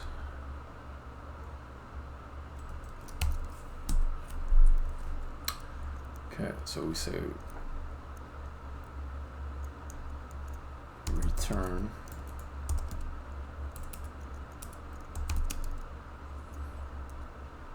no. I have to create this class, but it'll be entered player, entered view square effect.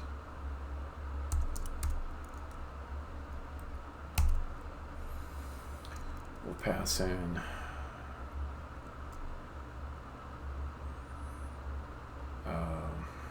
this piece is transform.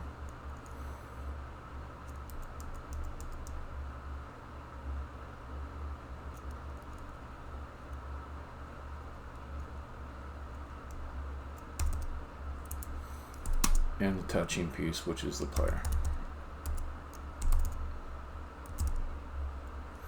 No, that's not helpful at all, actually.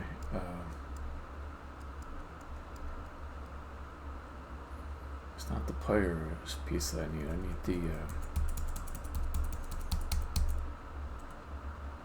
the camera.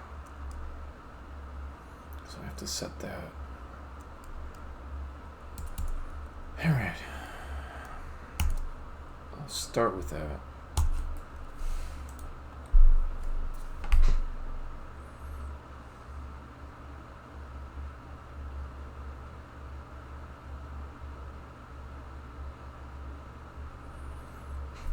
Let me see. Camera mover. Do I store something in static? I probably just have a find self. Yeah, which is not something I want to call all the time, but it's not too bad because it's only when you step on the view square that you need to grab this camera thing. That's not bad. I can leave that be.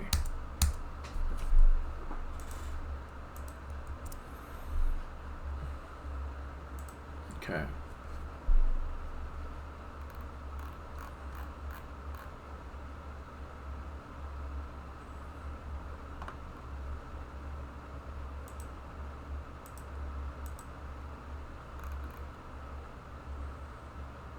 Let's go to effects. Create a new effect.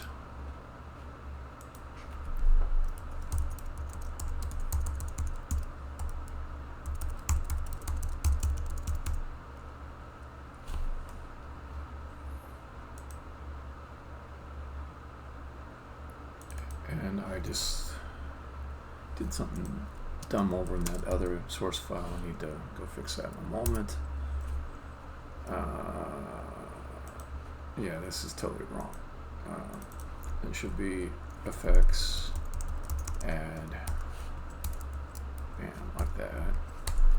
Turn false. Okay, and then you're saying I can't have the transform? Oh, no.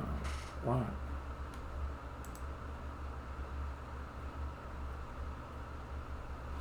Let's just go copy over from a different one.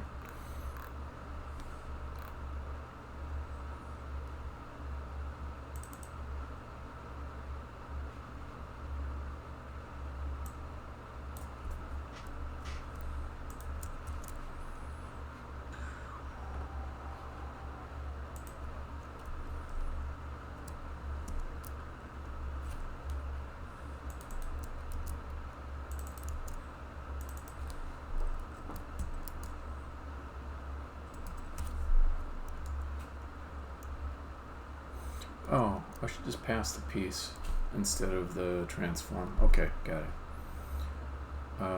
So we'll say this is view, square piece, piece. And this.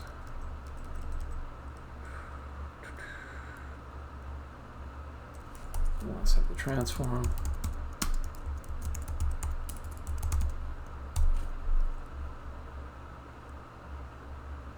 I don't need to. I think it's just going to be done in the base. Okay.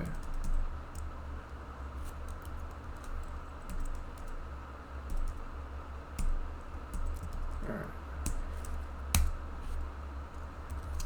To do. Okay, come back to here. And let's do this. Okay. That's probably good.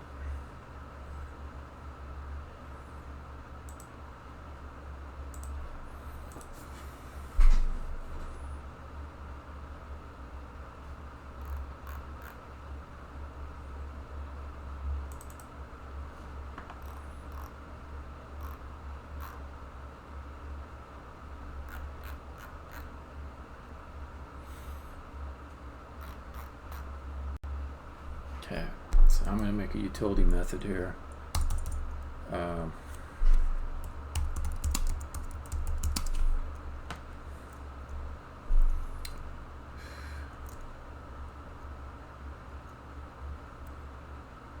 Detach camera.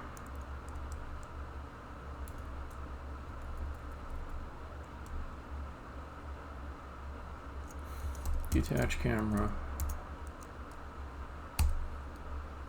No. Oh, I didn't do a return type. Detach camera. And yeah. See, I always get like a kind of grouchy, like at the IDE, like, oh, you're not doing what I want, and then it's like, how can it know what I want? I just type things that aren't legal. Yeah, sorry. Okay, so what's the thing here? We want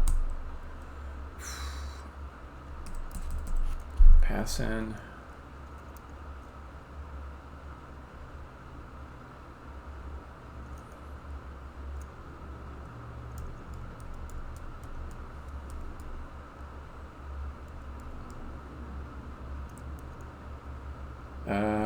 First I'll write it in the way that's kind of stupid, then I'll fix it up. So let's do camera mover.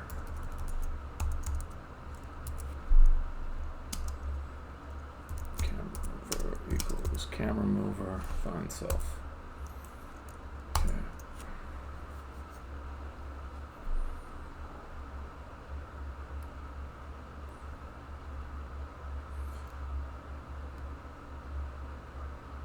Yeah, I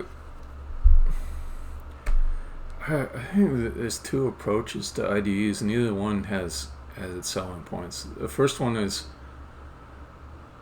just pick some old battle axe of an IDE, you know, Emacs or something like that, which you insist on using on every single language, every single project, you know, something like that. And then, you know, if maybe it doesn't have all the features. That's one way to do it. You always have the same shit, right, throughout your career.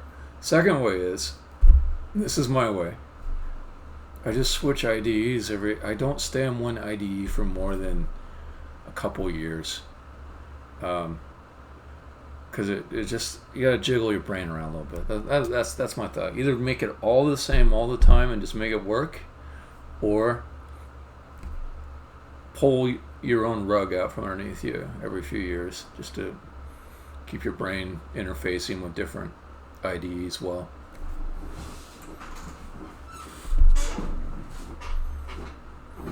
But the worst thing is like the middle ground where you get real entrenched in one IDE for maybe 5 years or something like that, but it's not a real general purpose tool that was built to last beyond one little part of engineering history, you know. Yeah.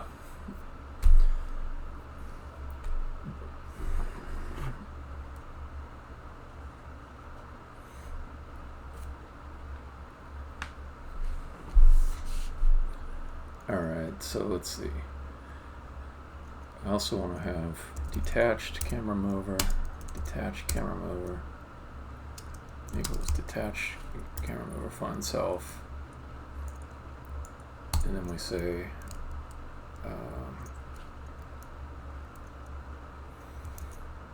camera mover,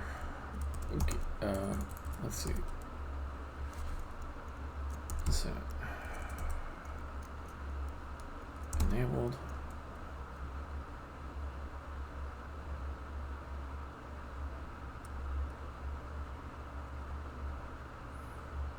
Yeah, equals false.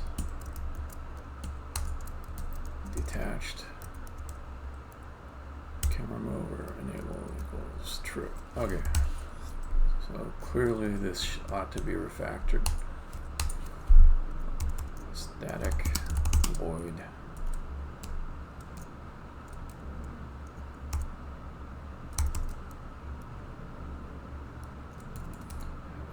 Let's see. Enable cameras. Cool. Enable detached.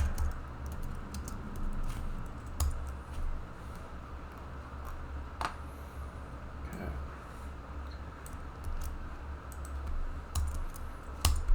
I already know I'm going to have a problem where in some scenes I haven't added the detached camera mover component to the player, so I might as well make myself a really lovely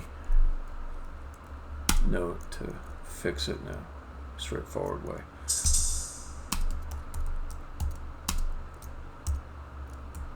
Yeah, let's get them both, I guess.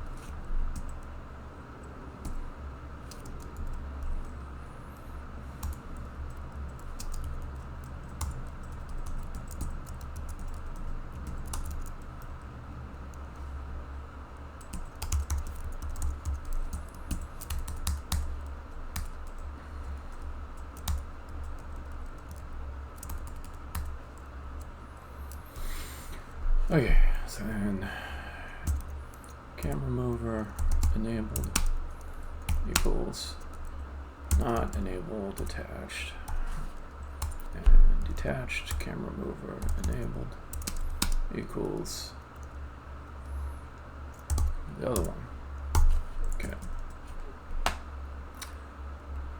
Also seems like I might set a target here.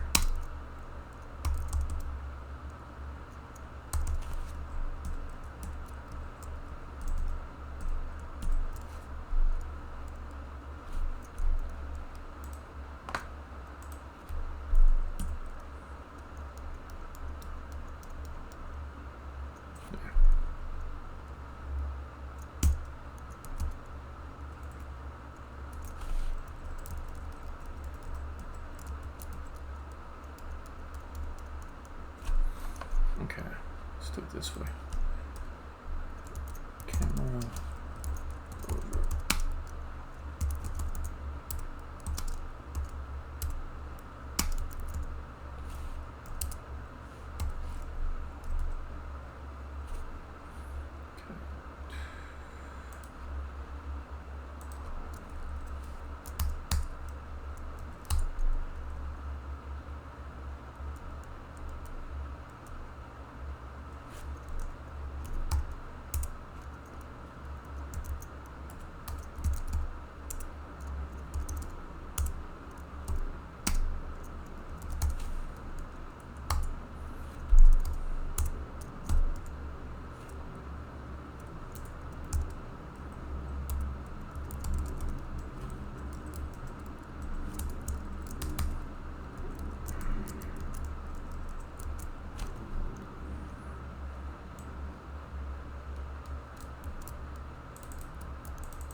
What? Okay, we can fix that. There we go. Leaving myself a note.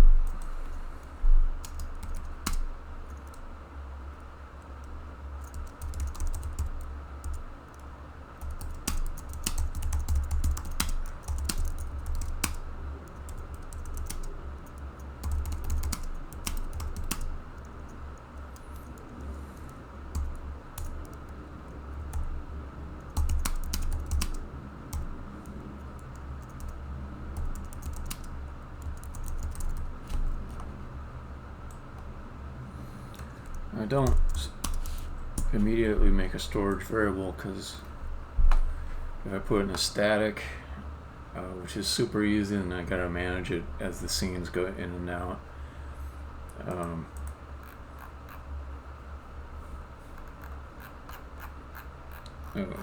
Basically need to create some kind of scoped object and have it be updated as the scenes load and unload, because each scene has got its own camera object in it. Fine selves are not going to break on me, so I'll optimize later if I need to, but I don't think I will.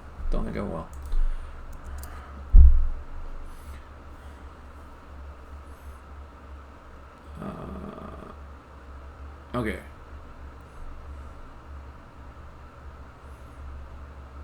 Oh yeah.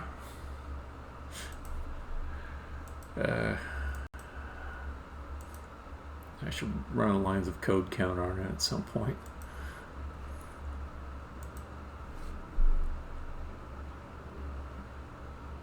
Yeah, it's tens of thousands of lines of code.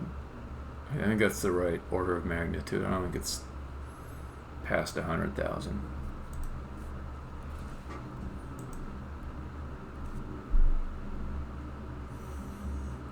Okay, so here, the thing that needs to be done is to get the transform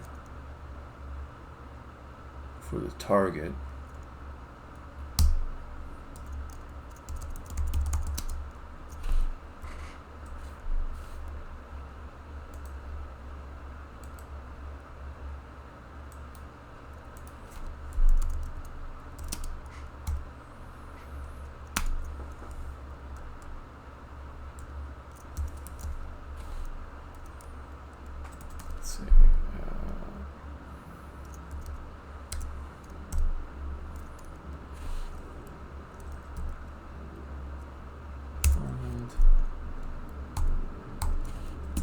going to be target view or view target.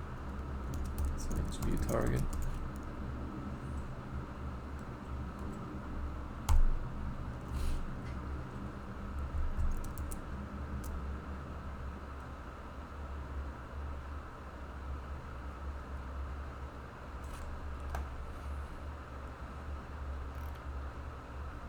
Yeah, view target. Okay. View target. And then we say camera util.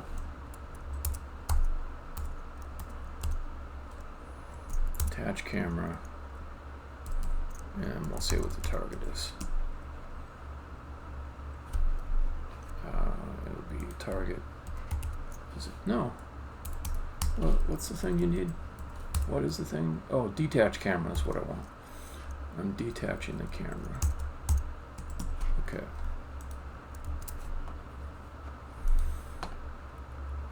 Let me just see if that builds.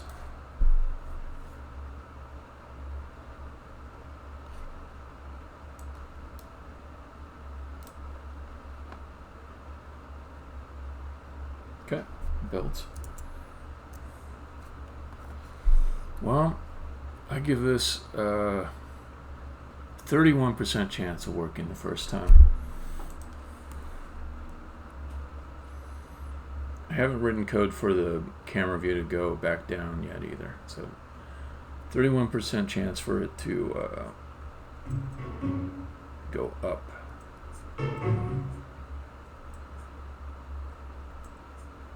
Huh.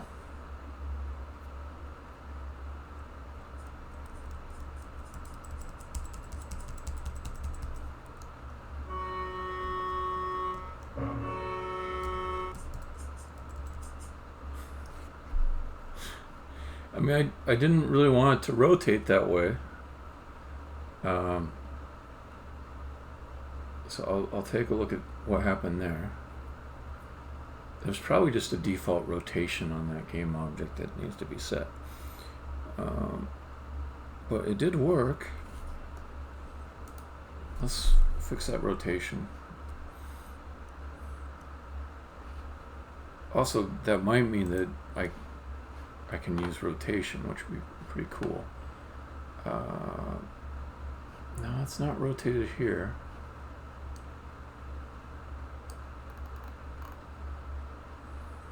Well, let me try this. Game object, line with view.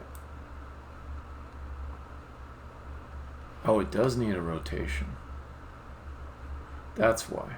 So my camera is rotated normally, and that game object I had. Well, since we do have an ability to set rotation, let's make it more interesting. Let's do this. Okay, I'll try it again.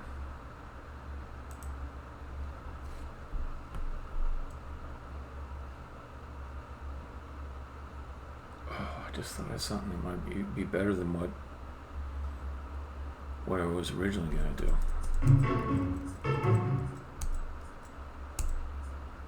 Dang it.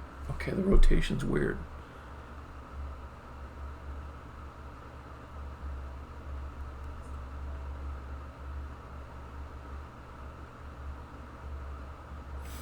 So one thing I could do is, I mean, I still gotta get this working, but instead of having the view go back to what it was as soon as you walk off the square, I could have it be like a kind of like a toggle. So if you wanted to keep playing with that camera angle, you could. I don't know, I'm gonna have to try it and play with it.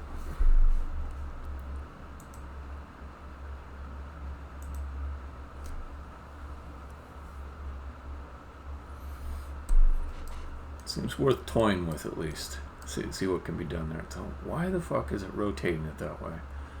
I really did not expect it on that second time to do that. Let me go look at my code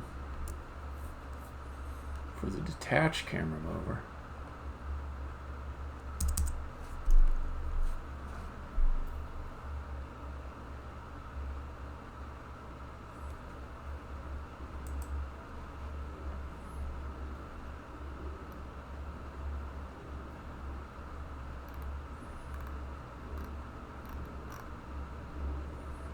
Yeah.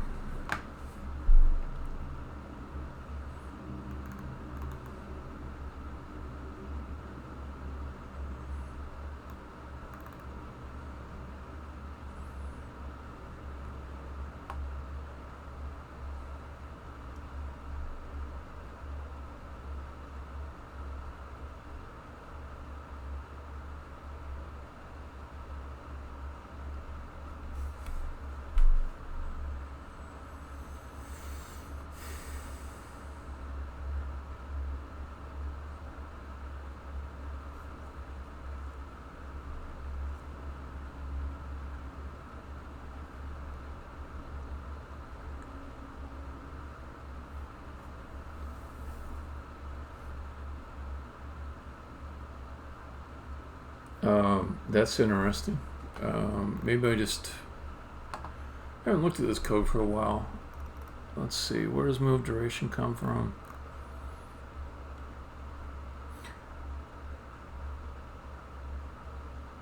No, I can see my intent here was to use it for both. But it does kind of seem like it's a confusing name.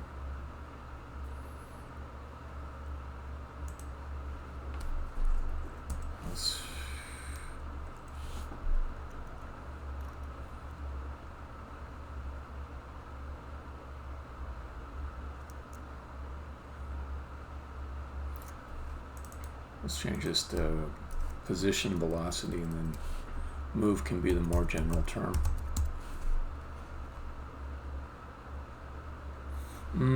Is that a public? No, it's not. Good. Okay.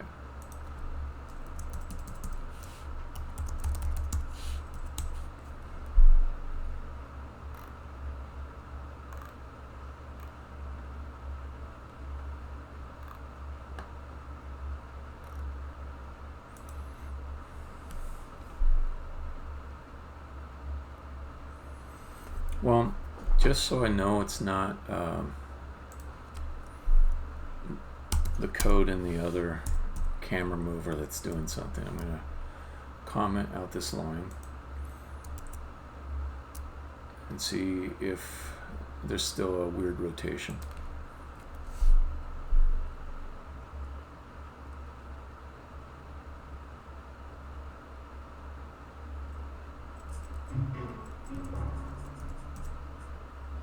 Okay, so it is that code. So this is what it's like to play the game without the camera moving.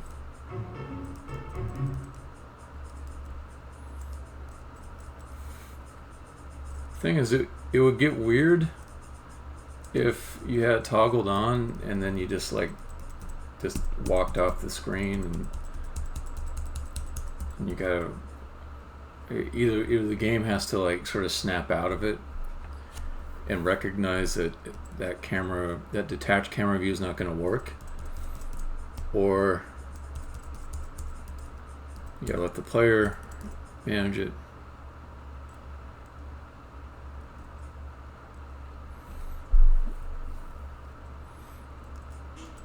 Yeah, could do a key press.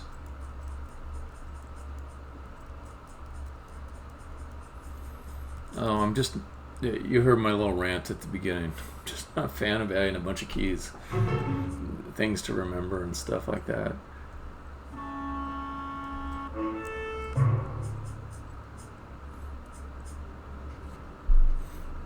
Then as soon as she drops down here, that's it. The player's lost her. I mean, there's no way they're gonna get her back to that square to undo the camera view. No, I think I'm gonna stick with the first design. I'm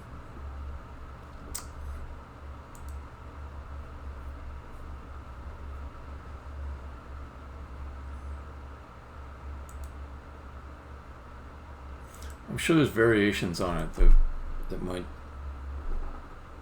do something interesting and not annoying.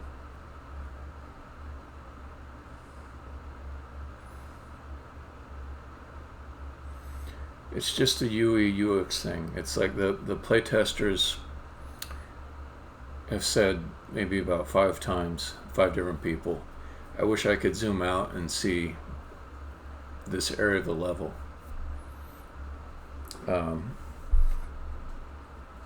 And if I just put these things in some strategic spots, I think it'll be what they're asking for. Okay. Rotation bug. It's right here. This line.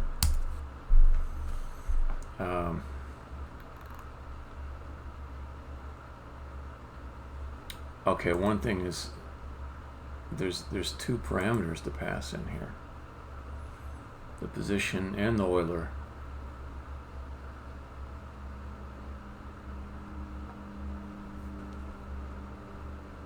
Yeah. So this might be as simple as I just pass in the Euler. I think that's all it is. Okay, so we say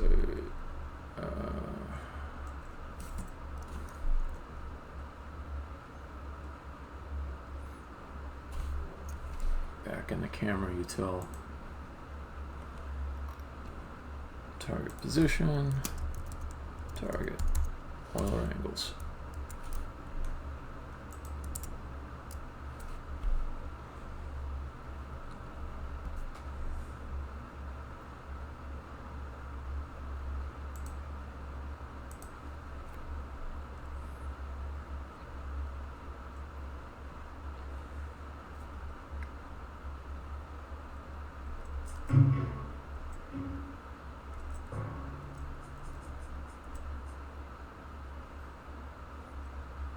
Yeah, now it didn't take my favorite path to the new angle, but worked.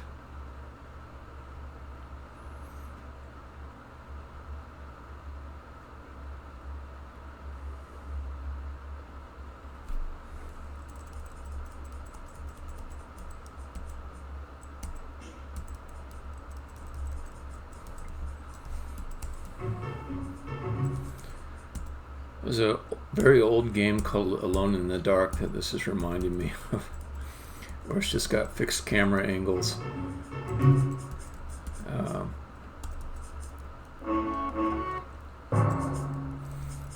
Alright. Clearly, I don't. Yeah. I think I'm just being a little indulgent because it's novel for the moment.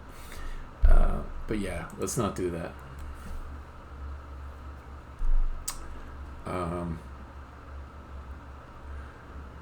Okay. So then,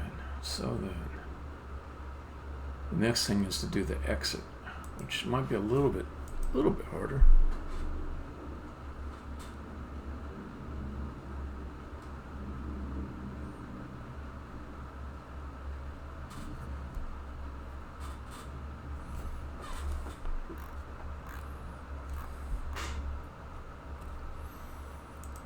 To start with, let's just make another one of these guys. Player exited view square effect.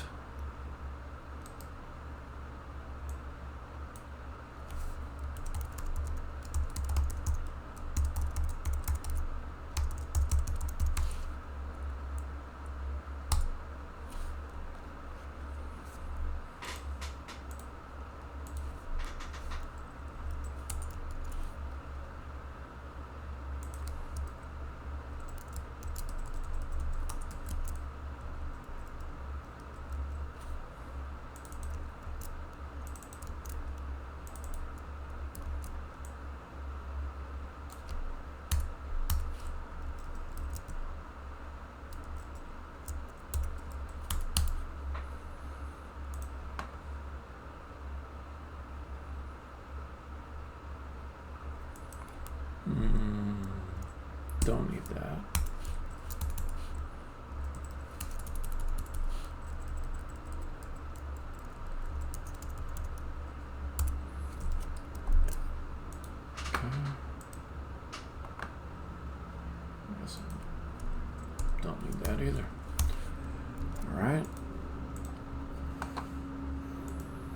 This will be easy if it works right away, otherwise it'd be really super hard.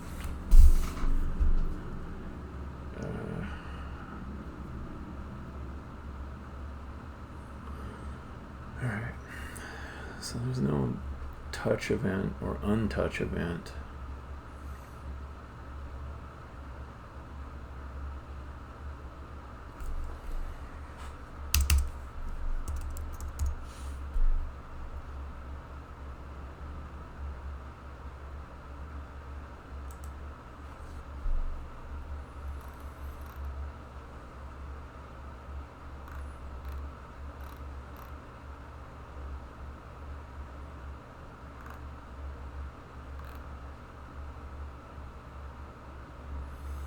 There's a ton of different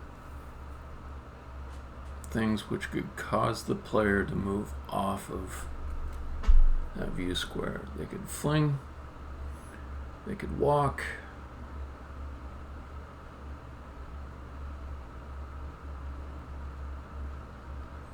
no, there's only two things, flinging and walking. So I could put it in the top level of fling and walk. I could say at the beginning, are you on a view square? And in the various twists of the logic there, say, after you've done your stuff, are you still on a view square? If it changed, then create the effect that exits the view square. Or I could just put it up here in this higher level loop, which is less code to write.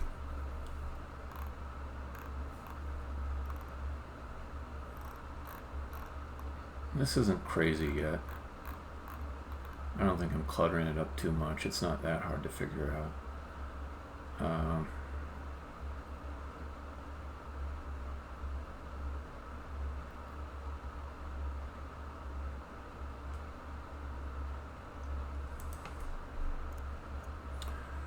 All right. So what's in this? Before command.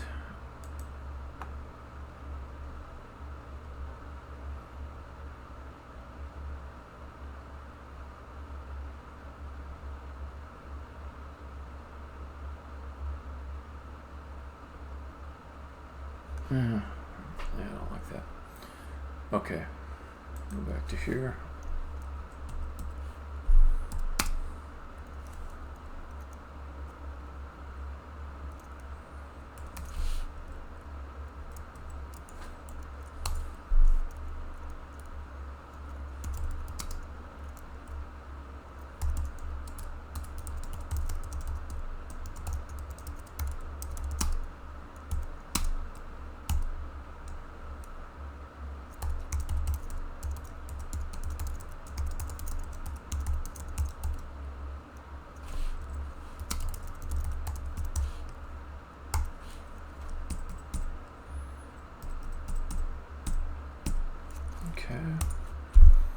Then we say if the player was on the view square before they moved,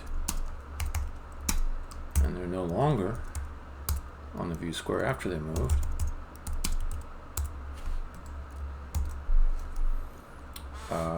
then let's add that effect to exit the view square. Effects, add new player, exit view square.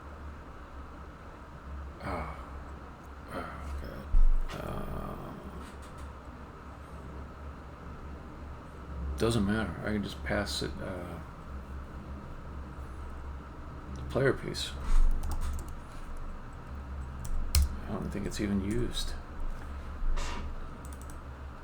Okay, so player piece.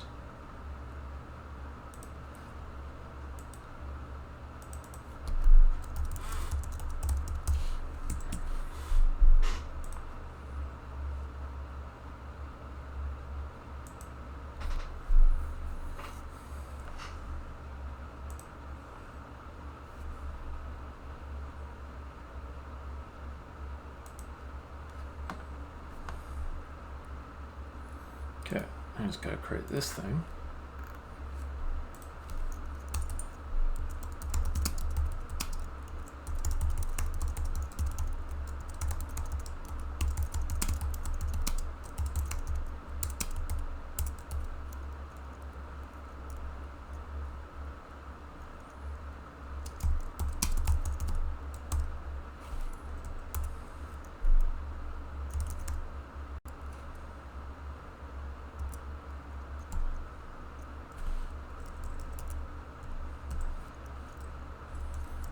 Let's do that. Okay. Yeah, so is view square piece. Okay.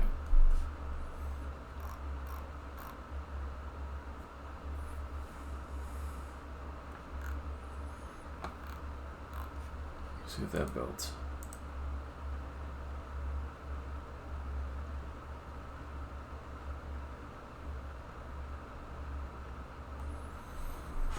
Oh yeah, 57% chance of working the first time.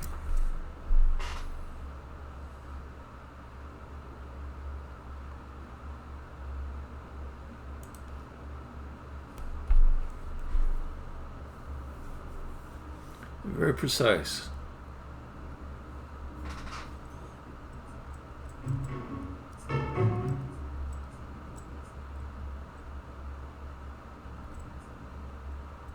Okay, it worked. The rotation is atrocious. Like it's doing that thing where it chooses to rotate the long way around to get to the angle. But it works. Like, huh, okay.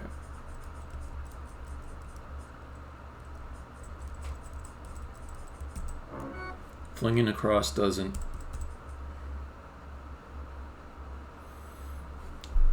do anything, which is right.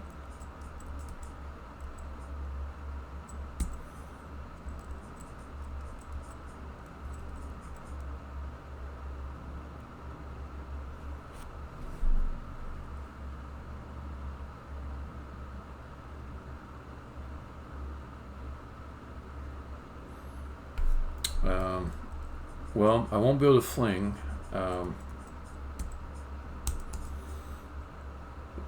And get blocked by a person because it won't let you fling into a person. But the block case, that's valid. Or if the eye was just against a wall. Let's try that. Snapping the rotation. Yeah.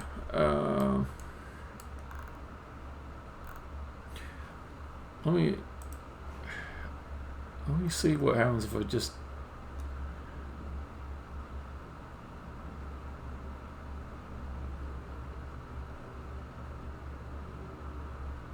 Ooh.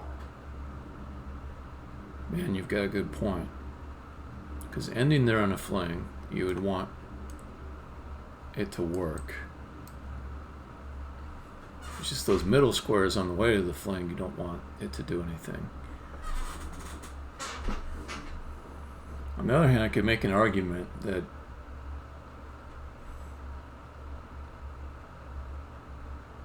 it would be bad level design in all cases for me to have one of these eye things in a place where you could fling onto it. Yeah, you just said the same thing. I was thinking just level design, so it's not an issue. Let me try one more time setting this view object to maybe a more mellow angle.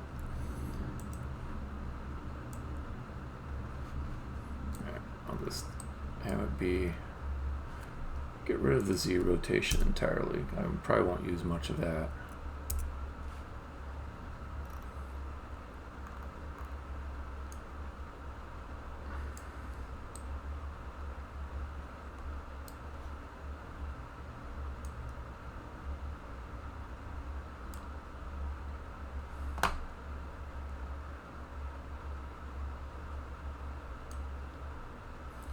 Hey, this is actually kind of a useful angle.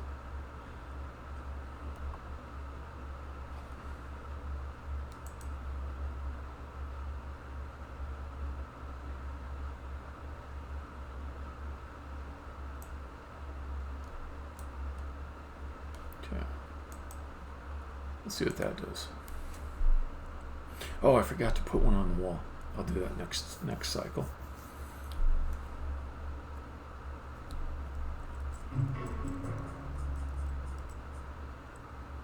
Okay, that was fine.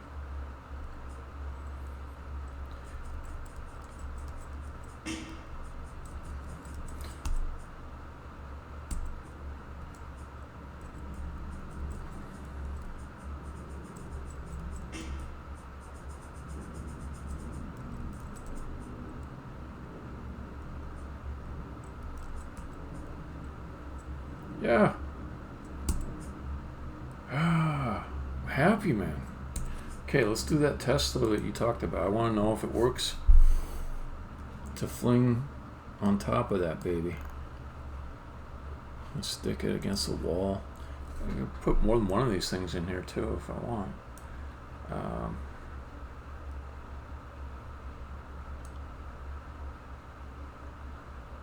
Yeah.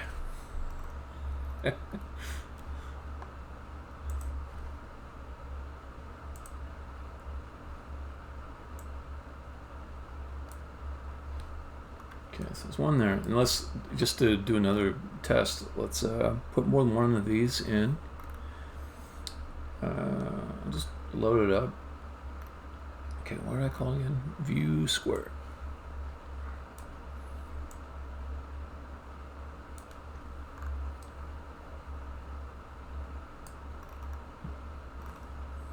Nah, that's ugly. Don't do that. That's ugly. Okay, view square. And then line with view. And throw some more in here.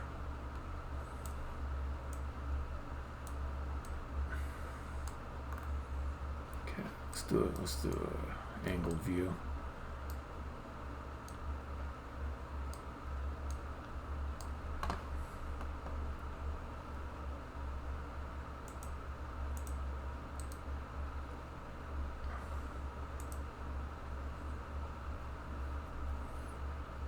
Yeah, to be honest, I'm kind of excited at the idea of just going through all the levels and putting these in.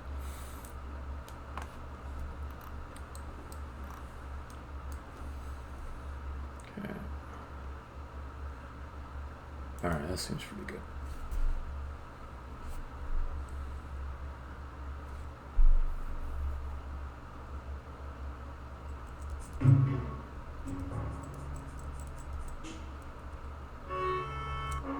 Oh.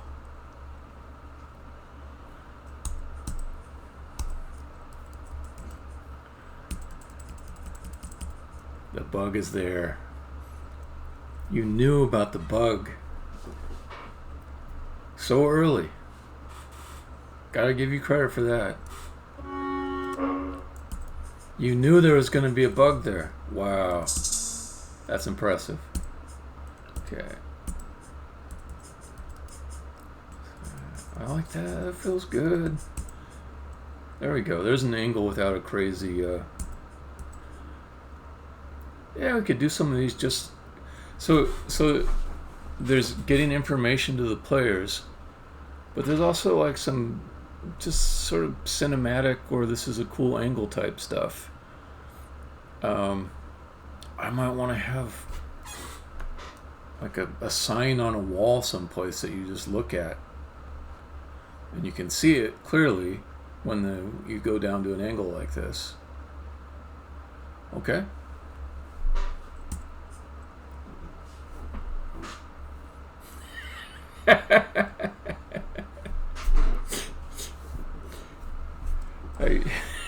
I'm stealing your ideas before I even hear them. Oh man, I love this. This gives me a lot of possibilities.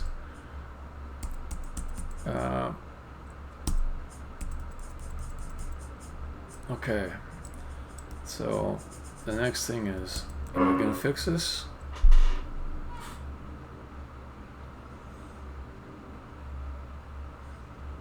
There's a real easy way to fix it. Oh, okay.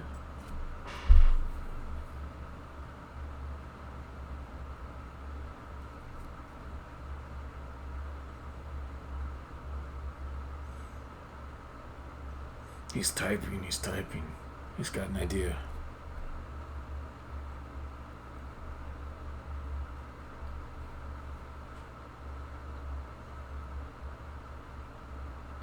Yeah. Yeah. Yeah, you can use it to like draw attention to things that should be taken into account. Man, some good shit.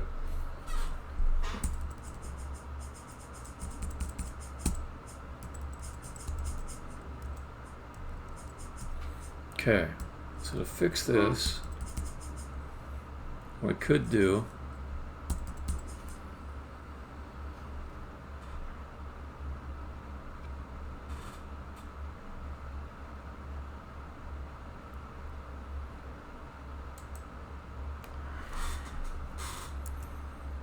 let me think about it.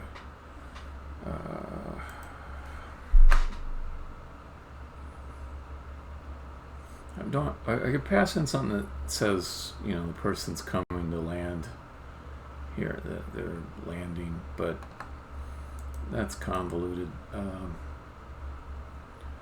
The other way I could do it is be symmetrical with my board updater and generate the effect inside of here.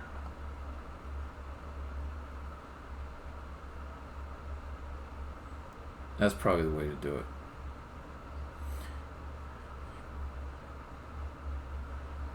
it. I don't. What I've got is touch is called on objects with iTouchable when the player lands on something. So the problem is there's no distinction yet, I could make it, between the downward touch on the floor as you come to land on it versus the downward touch on the floor as you fly over the top of it.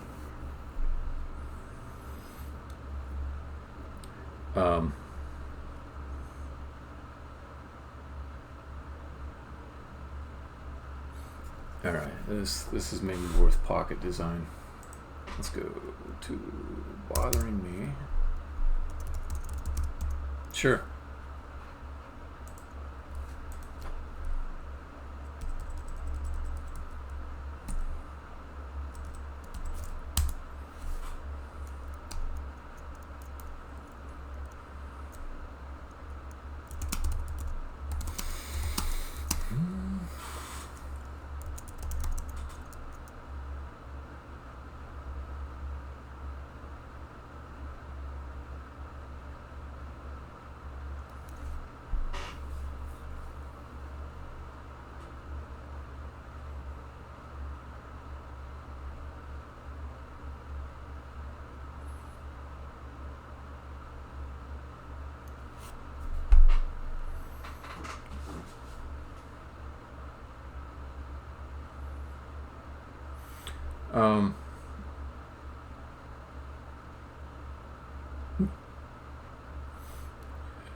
I'm gonna write it down as one of the solutions.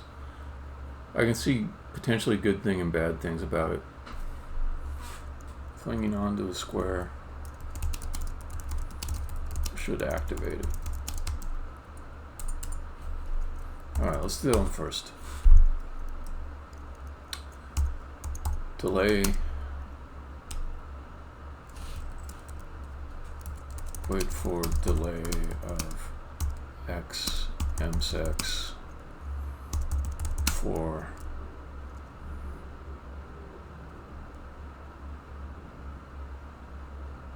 detaching camera.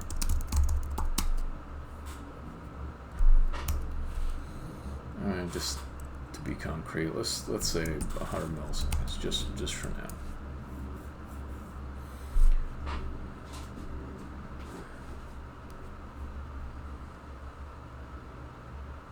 Well, I'd only have to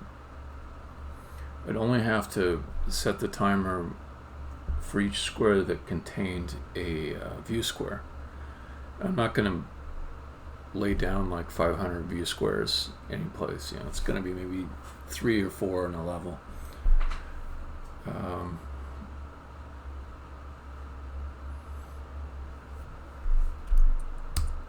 Okay, and so the way it would work, I think, is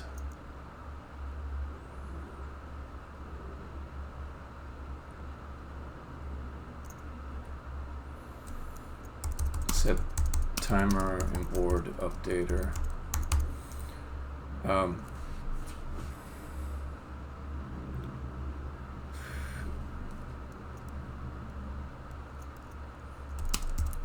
Cancel it if move off square.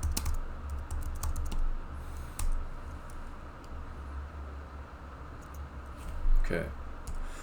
So this solution will be more complicated than the next one I'm going to suggest, which is a variation of the same thing that would fix it. But the thing that why I kind of hover around the number one solution here is, would we want a delay of maybe like a half second before showing that camera view in a normal case, a non-flinging case? I think probably not. The only time where I'd say, yeah, go ahead and make the like a normal delay is if I, for some reason, put that view square in the middle of a work area and you needed to move across it. But yeah, I'm with you. Like the instant camera shift feels right. So I think it's probably not going to be this solution. Number 2, use board updater to check for square entry instead of iTouch. This is almost certainly going to be what I'm going to do. So the reason why that would get around this problem is because board updater, it doesn't. It knows the beginning state and it knows the ending state after the command was issued, unlike iTouchable, which gets called for every little square that you pass over. So that would solve it. That's probably what I'm going to do. Number 3,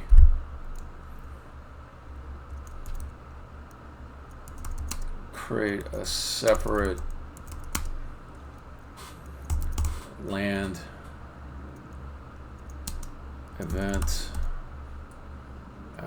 variations.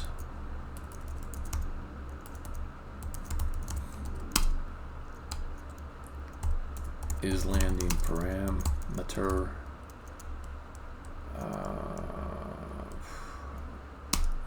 passed to iTouchable.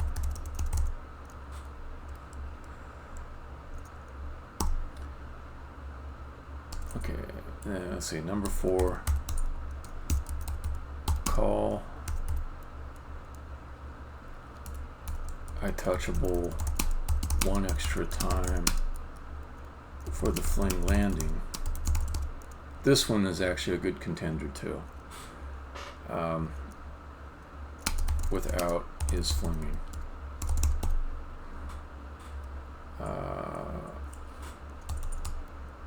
Number 5,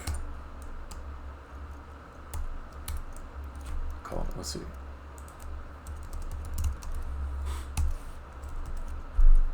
last call to iTouchable touch on a fling is not is flinging.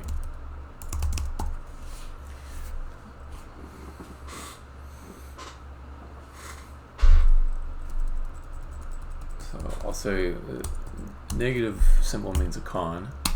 Okay. Plus finer control over duration of timing, plus you can put view squares in work areas, minus a little complex, harder to maintain.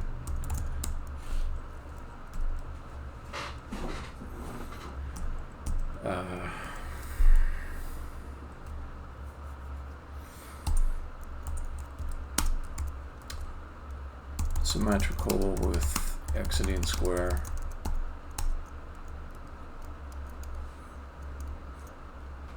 Yeah.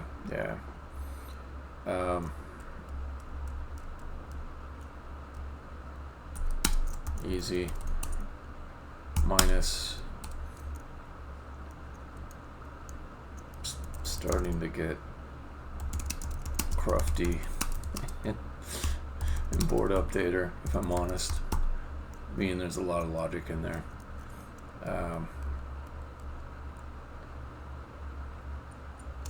Is it the right separation of concerns?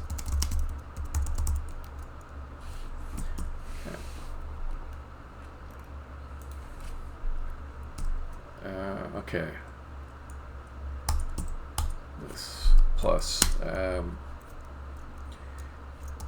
most easy to understand at interface level, like you know. Yeah, I hear you.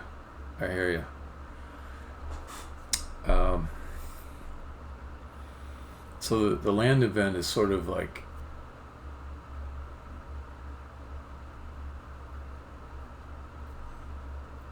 it's an abstraction that's very understandable.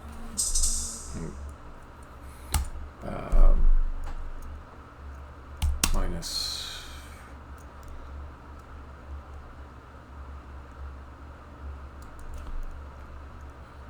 a lot of implementation for something just used once at this point.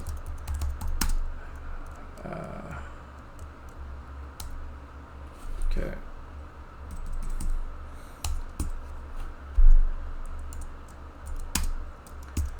Very easy to code.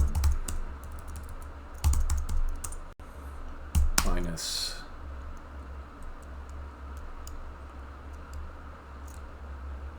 strange to call it twice.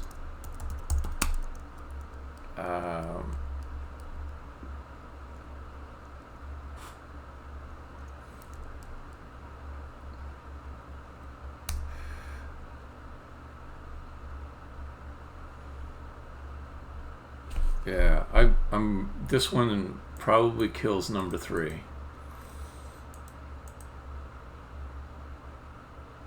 Just the implementation time.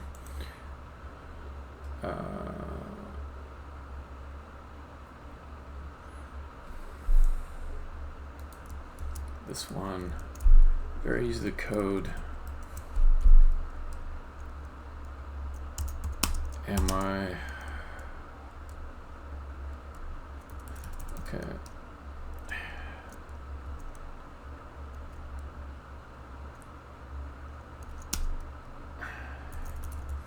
Is flinging implies that the name is flinging. Implies that any part of the fling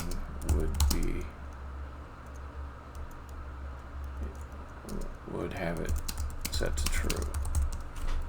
So say that's confusing.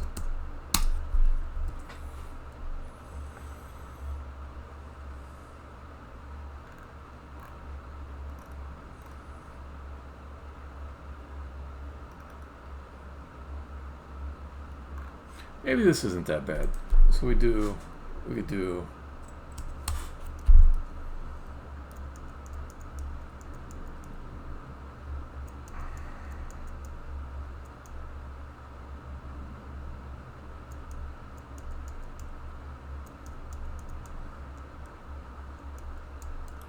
I don't know, it could be untouchable land.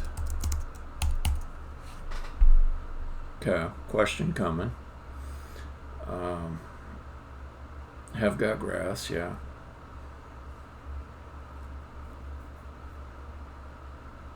So how does the grass That's a good question. But it's avoided because grass is a fling obstacle. So I haven't yet hit the case where I need to distinguish, because if you fling towards grass, you just stop 1 square short of going onto the grass. And then you can walk onto the grass, but it does stop you from flinging.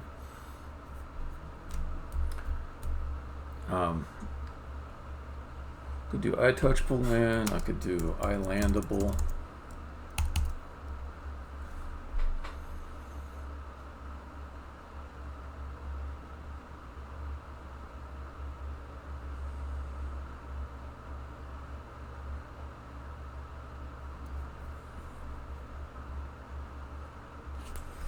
I think I like this number 5. I think it's growing on me. I mean, I can even change this to is mid fling, something like that. Let me just take a look at that. See if it's as easy as I think it is.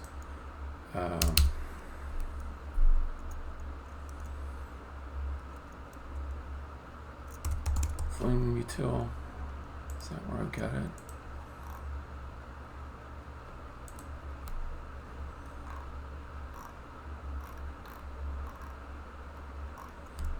Touch.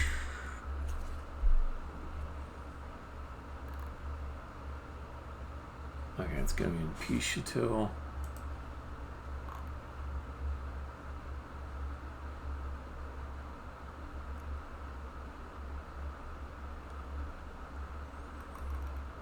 Oh no, here it is.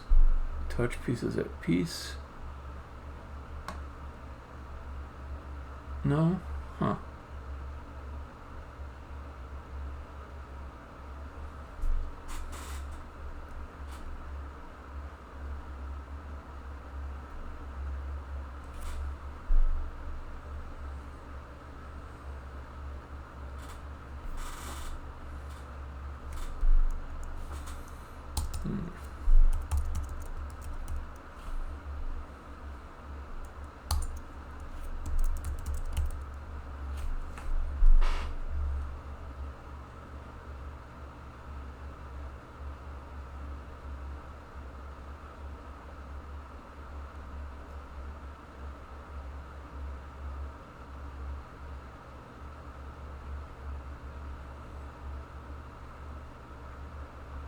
Oh, maybe I'm mistaken.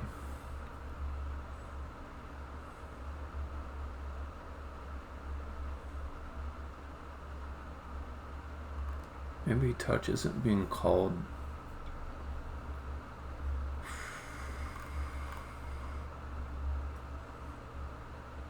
Each point along the way.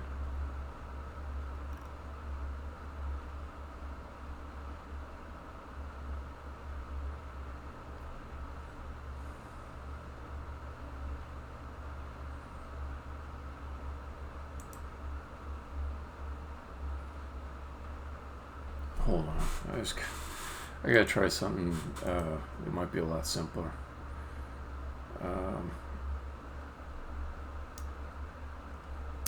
Okay. Occupy square.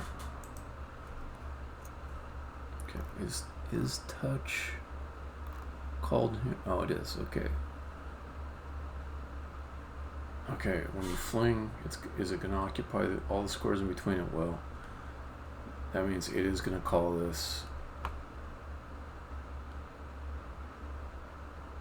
No? Huh. Okay, who calls occupy square? Move to. Okay, and fling util is going to call move to.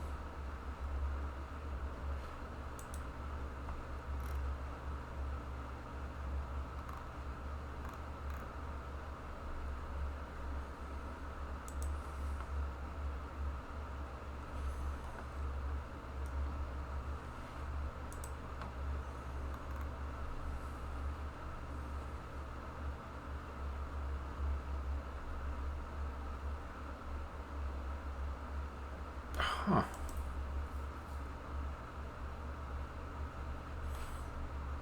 Piece util move 2 gets called all the way along the fling path. And inside a piece util move 2.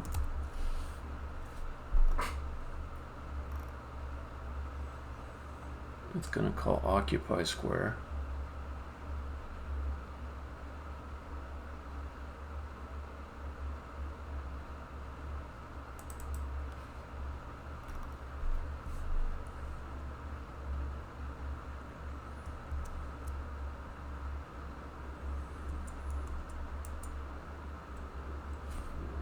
And occupy square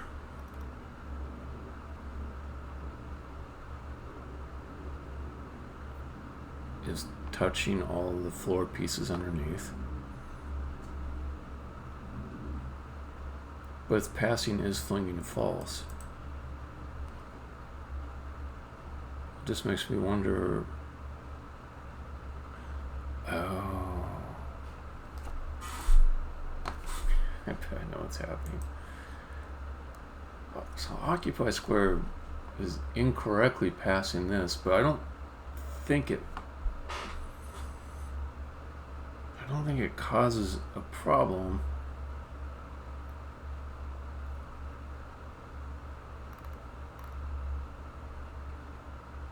Because the board updater just in the same command reattaches the camera. I think that's why I'm not seeing one kind of bug. Okay. So this is probably going to cause trouble someplace, if not with this particular case I'm looking at. So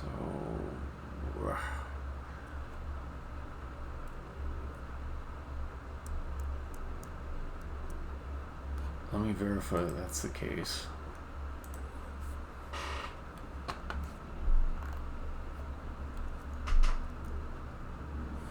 The way I would do it is we'll just come over here. Let's do a debug log. Camera attached.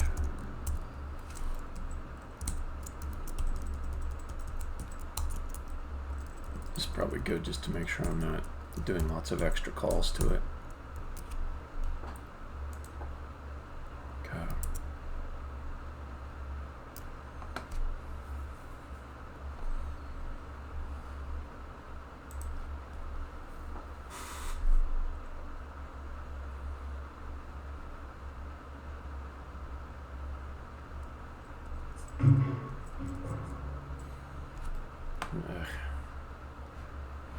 Maximized. Yeah.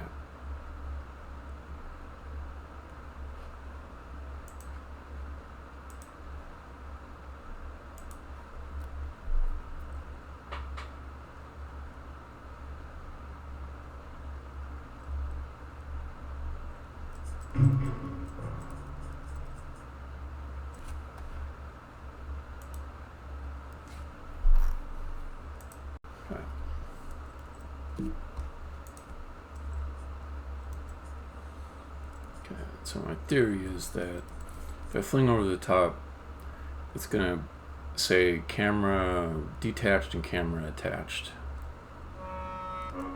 No, I'm wrong. How could... You know when there should be a bug according to your logic, but there's not? And you're just trying to be diligent and fix the thing, or there should be a bug there. Because that code doesn't look right. Okay.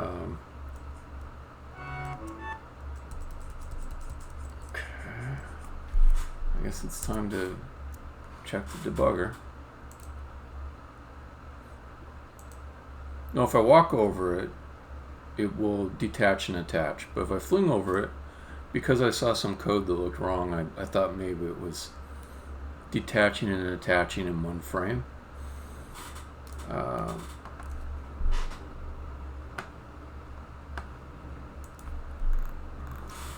just want to know why that code doesn't fail. Because it's sort of like a building block for the next thing I want to do. So I want the building block to be sturdy. Okay. Okay, so let's come back here. Okay. And I want to know what's going on when I fling. Because I believe this code here should be causing that touch thing to happen, but with is flinging set to false. Okay.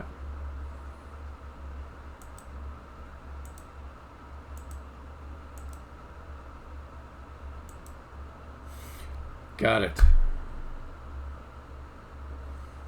It's because the object that's being touched is not one square down like the rest of the floor squares would be. It's actually on the same square. So my occupy code is it's calling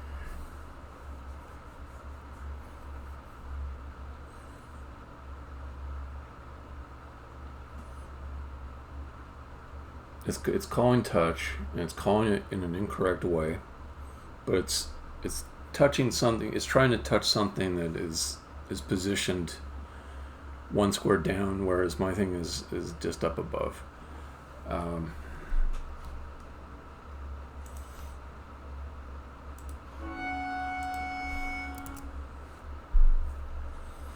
Okay. I also understand why it works when I walk onto it like this, because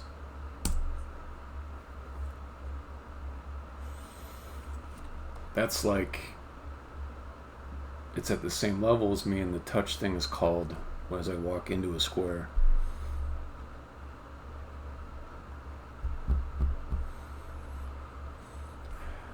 So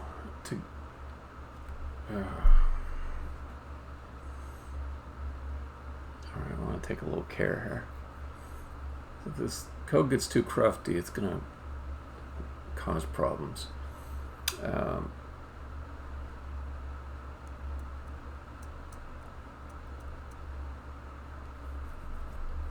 But at the same time, if I start making fundamental changes,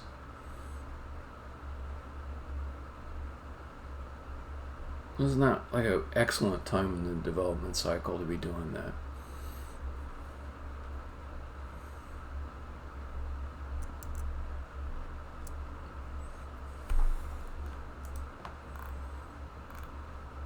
Okay.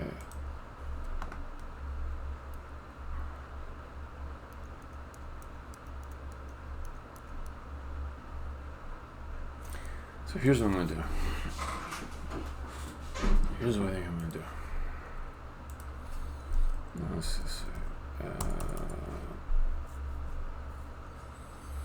Yeah, exactly. Okay.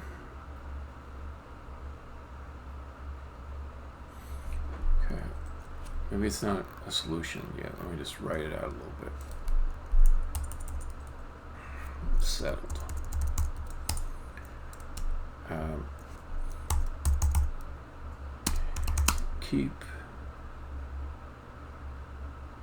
Keep the view square above the floor, because that is the natural way to place it in editor.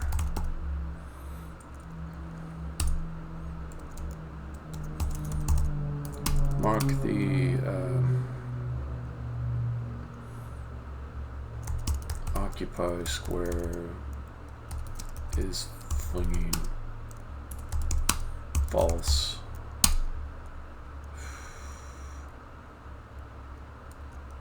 As a potential bug,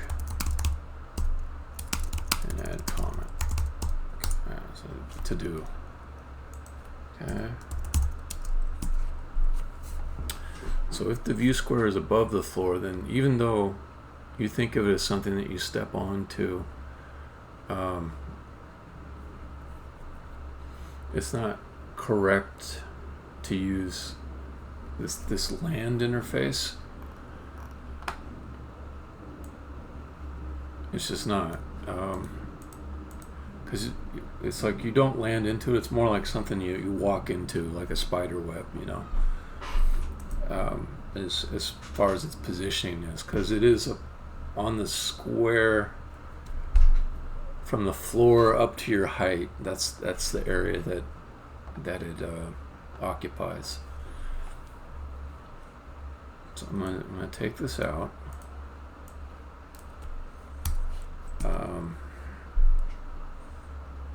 These are also incorrect for the same reason.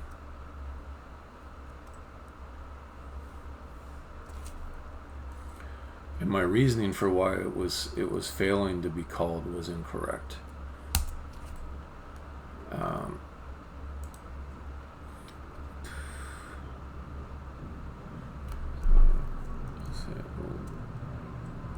Take out this guy.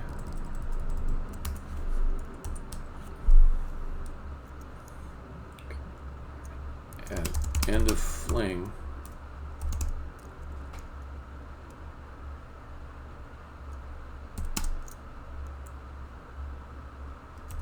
touch the arrival square.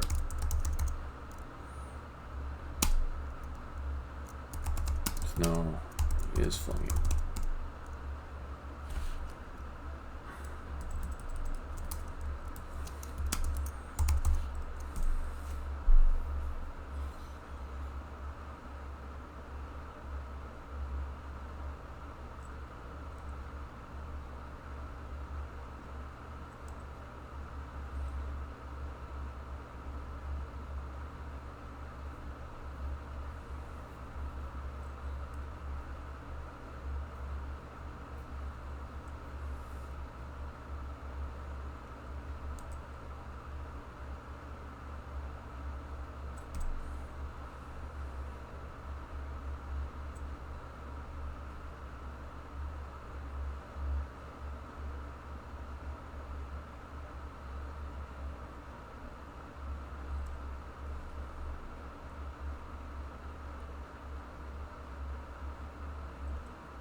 Take a look at board updater again.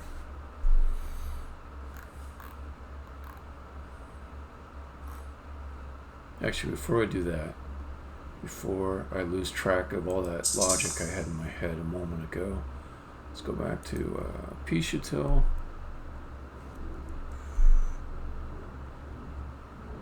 Occupy square. Touch. Let's do is flinging.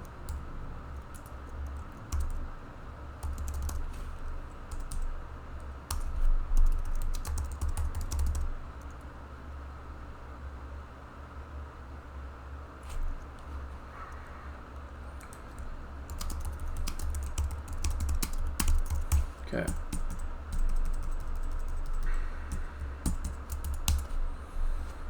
And that's all the existing code will work exactly the same with that change, but I'll just have a step in the right direction. All right, let's say to do is flinging is being called with it being set to false.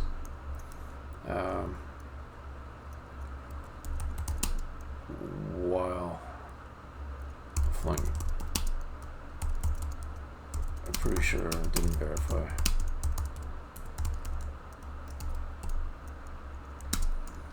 Probably want move to take is flinging param and pass up. Did not make change because late in development cycle.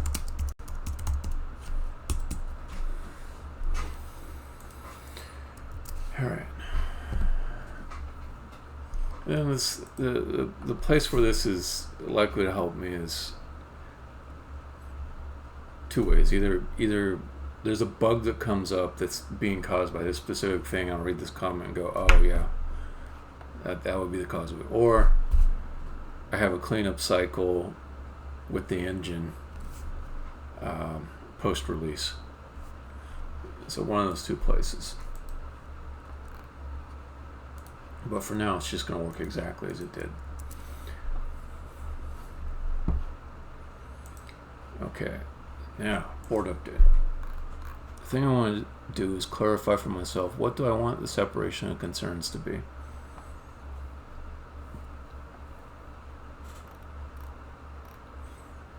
Because it's not quite correct that it shouldn't have any board updating logic in it. I mean, it's a board updater.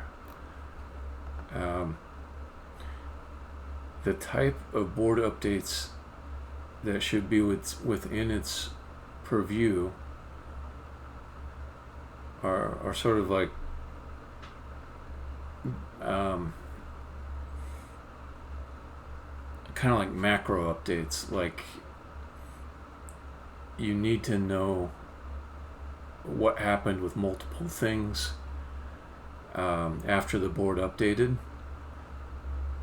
so that you can maybe perform after individual elements updated with these iterative calls and everything, and then it can update further beyond that. So the thing I want to worry about here is just, is there more organization that, or refactoring that I should apply to make this a little bit simpler?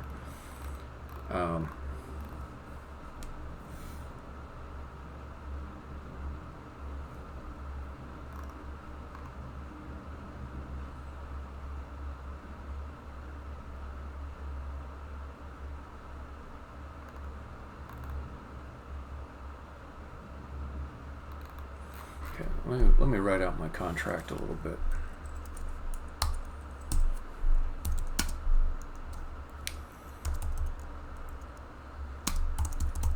Top level,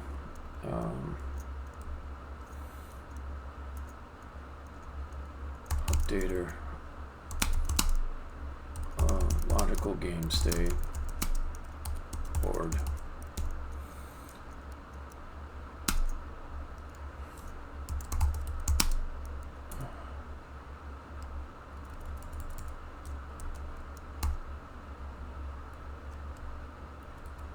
As much as possible, as much as practical possible, yeah. Much as practical, updates to board state should be handled by individual pieces.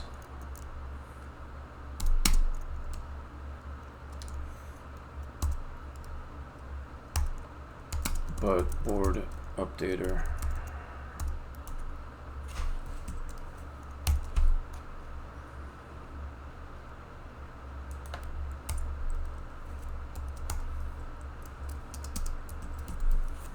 may also handle updates that react to updated state of multiple pieces.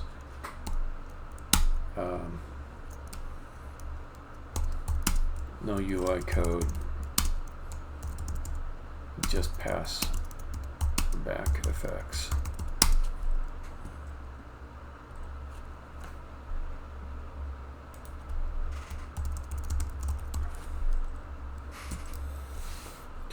So that's the contract. That's the concern. And let's just take a look at this thing here.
I could refactor some of these things and clean it up a little bit.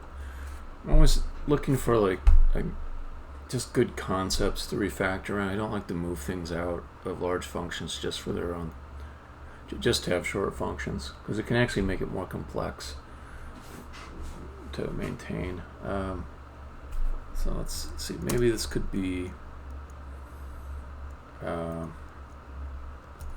perform player command.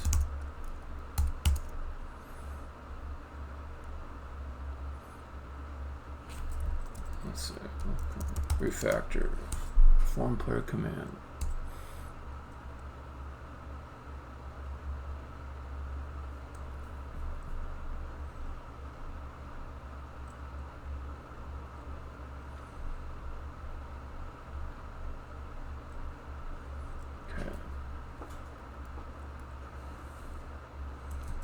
I think even something more like that.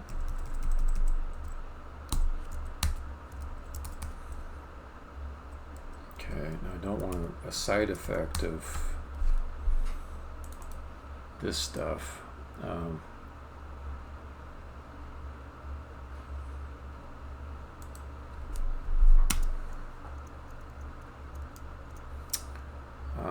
Pass in a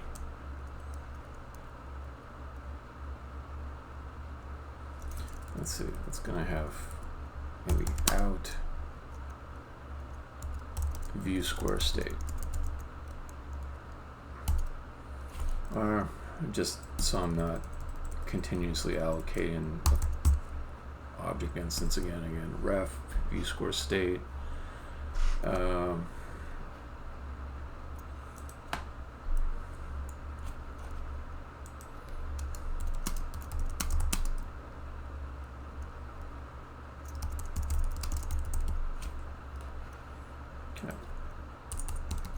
Refactor, add effects as needed for view square state. Okay, add view square effects as needed. Okay. I can just do this check in both places, and then I can get rid of the touch interface.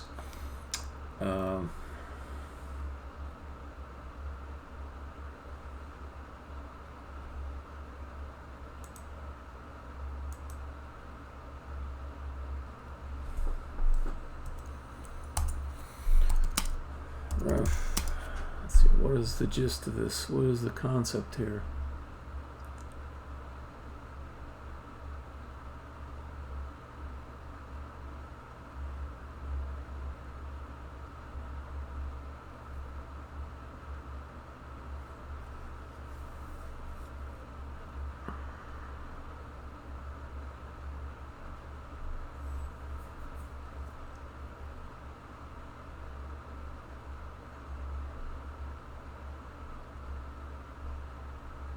Yeah, it's like I'm failing to get the concept. You know, it's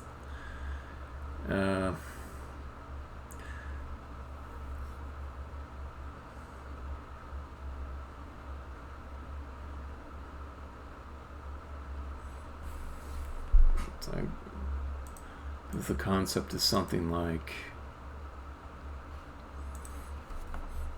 move all enemies and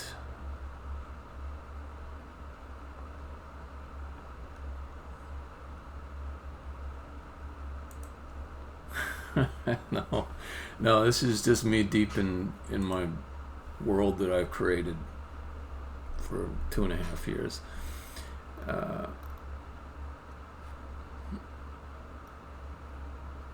What is the concept? And at some point I'll give up, because then I can just kind of look at the code and read through the code, and it kind of makes sense. I understand what's going on. If I can't come up with a good concept for the function, then there's no point in me making like a handle results of movement type function. You know, it's like there's nothing there. I might as well have all that stuff inlined at that point. It doesn't neatly encapsulate some idea. There's just no point. I'm not going to put like a little function here for 2 lines. I could for this one. This one isn't bad. I could. Let's see. This one's not bad.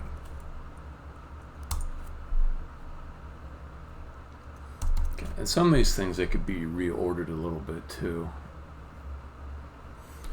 Let's see. Rough.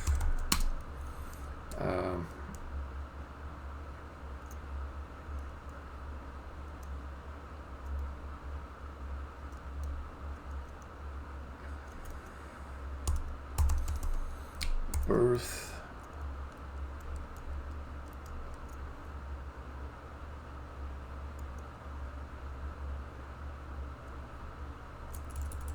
Let me say handle egg births. I'm also going to point out to do expensive call. It's not an every frame call, but it's a little bit expensive. Let's use a different keyword. Optimize. Save egg pieces and reuse. Okay, here I gotta be careful because maybe it matters if I reset the axles.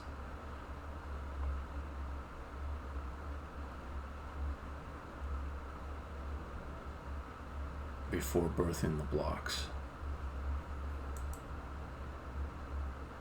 These are just one-line things. I don't think it does matter.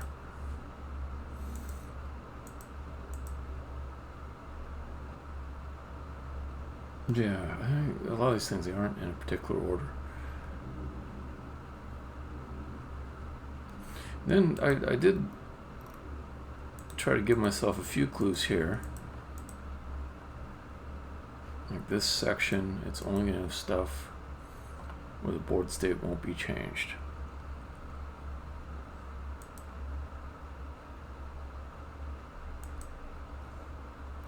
Okay, I'm just going to go with a little bit of refactoring. I'll clean it up a tiny little bit.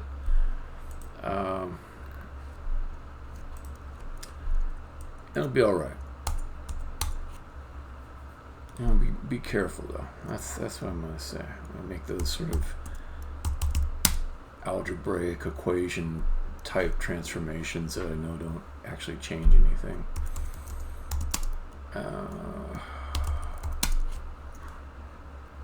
Okay. Is player moved used below?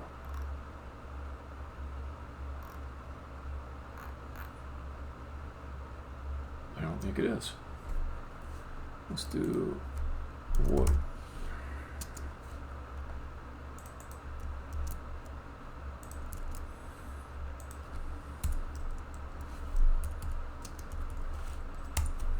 Okay. Let's see what craziness happens if I just yoink it and stick it on here. Okay.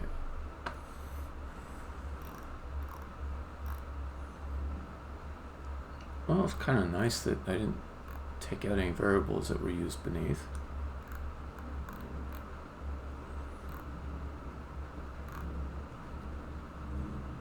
Okay, so the things it needs.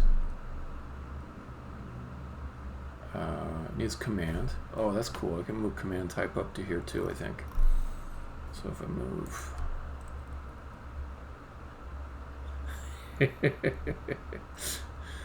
yeah. Here, I'll tell you what. There we go. I won't forget.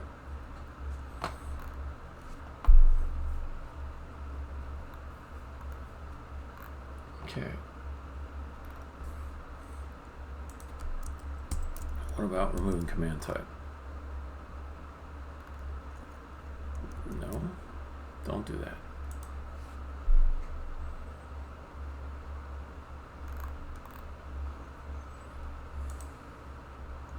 Okay, so we need to pass in command type.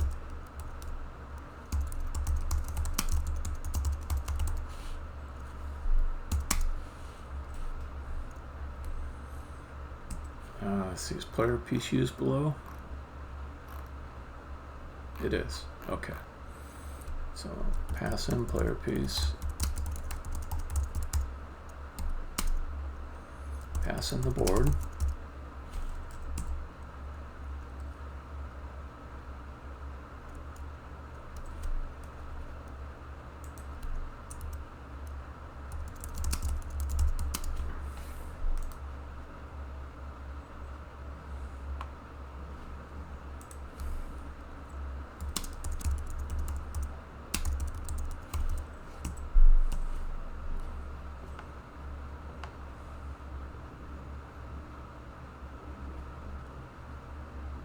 Okay. Cool. Otherwise, return true.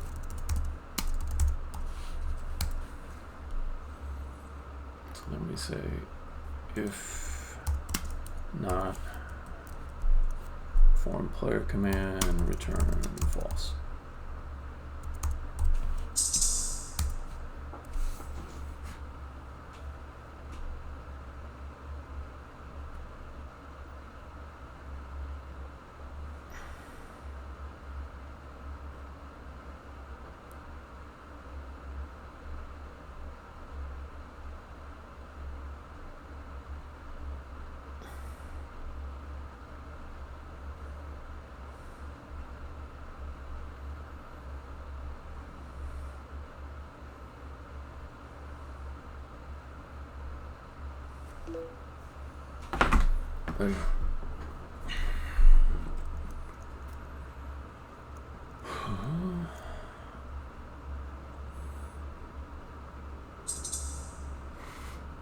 Okay. I just told my lovely wife, yes, I'll get you something in about 15 minutes. I'm really thinking hard right now.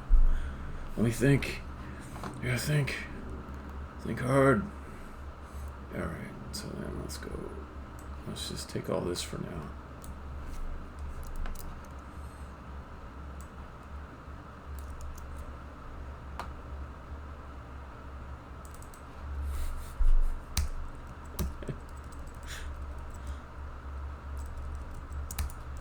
It's like a more advanced version of copy and paste.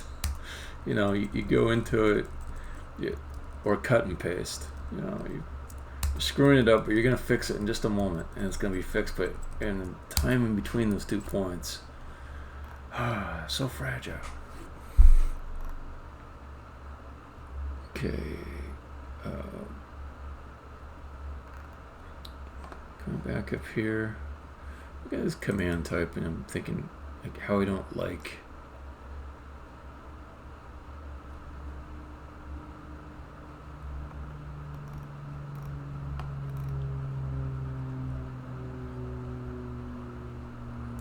I don't like that the command type is overridden here, but I also pass in command.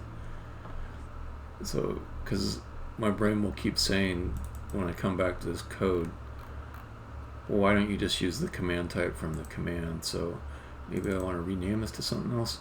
Does this need to be used beneath? That was the question. Or how is it being used beneath? Can I remove the usage beneath? If I could.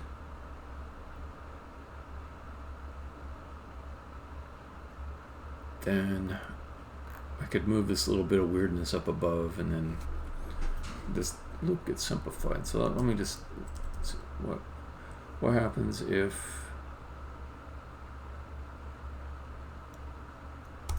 I do that, and the only thing that's not right is this, but it can go inside of here. This code can go inside of here. All right. So that would be better. Oh, but the only thing here though is like the command recorder needs to record the command that was issued. Okay. Okay, so both these things, I'll put them in. And then get rid of this.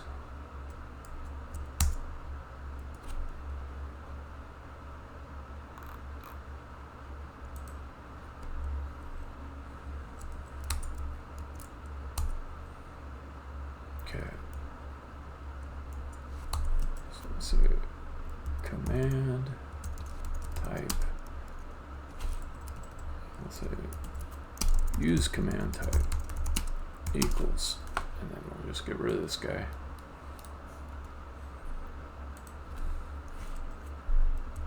Command type. Use command type, and we'll need to pass in command recorder.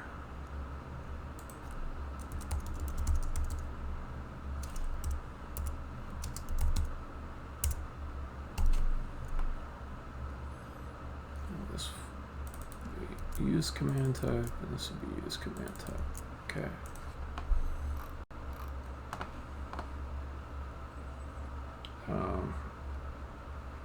Command record.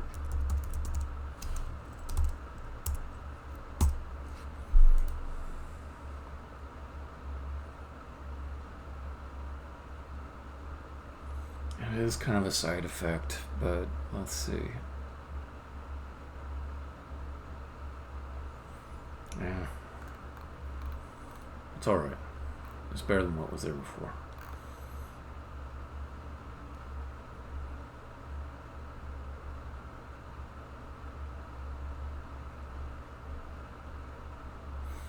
And this stuff I want to come out. So let's create the class.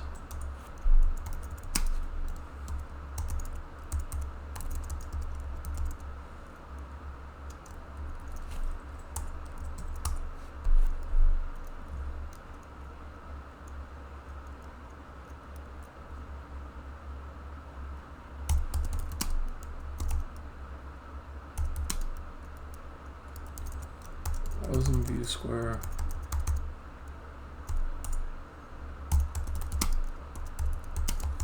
Is a view square. Okay. It's not a ref. It's just pass. Yeah, class instance. Okay. View square state. Okay. What? What?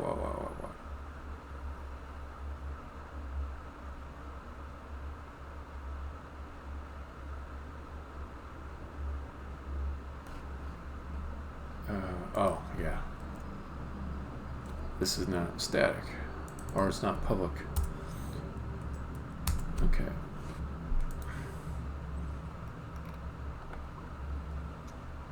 Okay.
If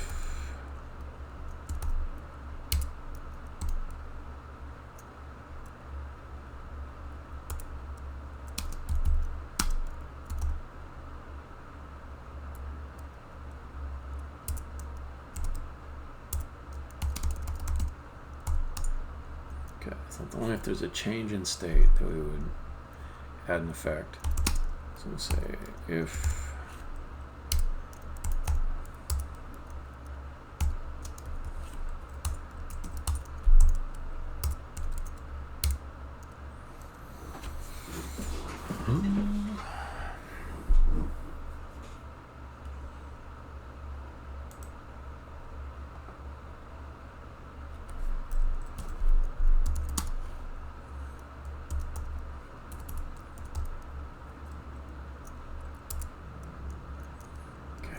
the view square piece, which is probably going to have to go into this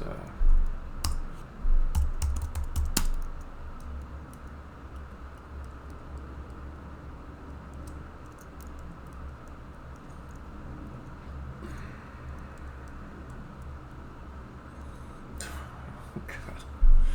Thought of a horrible use case to have to code for too. Leaving one view square, immediately entering another view square. Alright, let me do this the correct way. So we'll say view square piece. No, let's do it right. We've done so much right here. Let's do it right. Let's do it right. Damn it.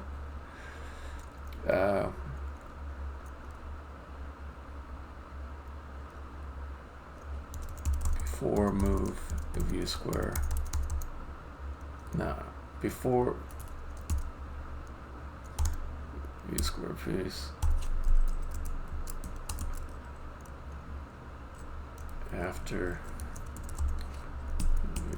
piece. And let's just do it this way.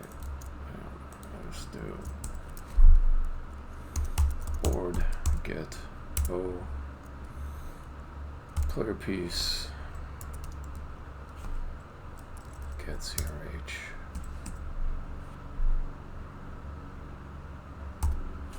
What?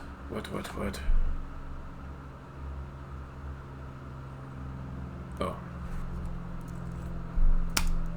As view square piece. Alright. Down here. Do the after. Okay. So this is still good. I just have to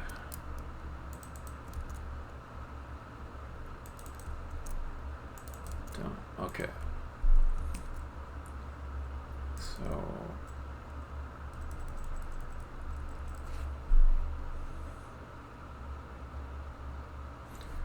So we say first we check for the case where you are arriving at a view piece not being on one previously. So before equals null, and arrive into a new view piece. Okay, effects, add new player.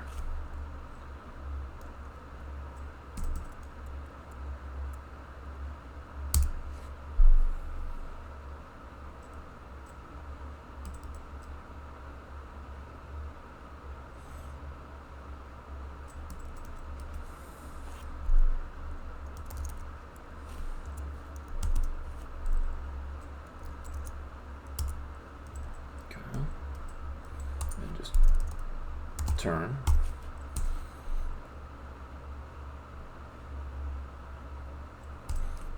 I think actually this is a little bit better because that'll handle both the case where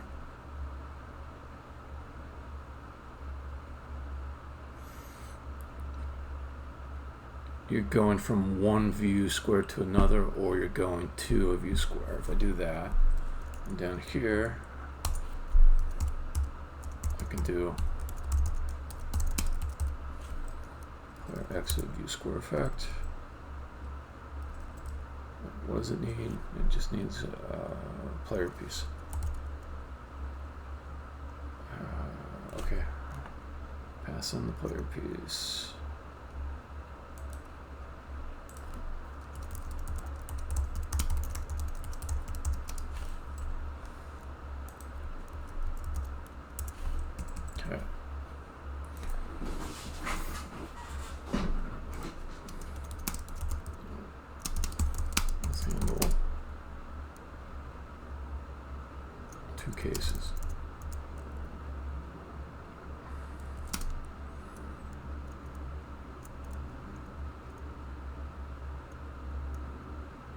not on view square starting on another view square or not. Okay. So that probably does that. Let's move this up top. No longer need this.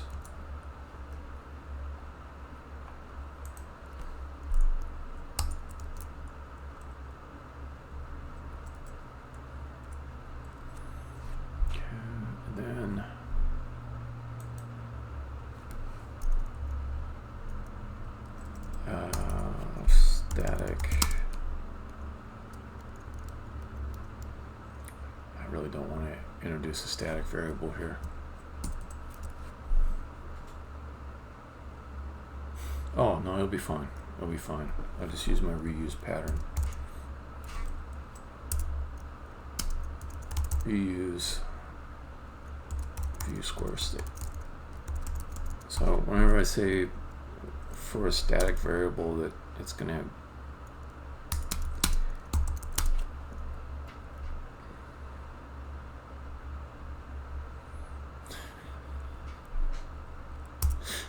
yeah, no.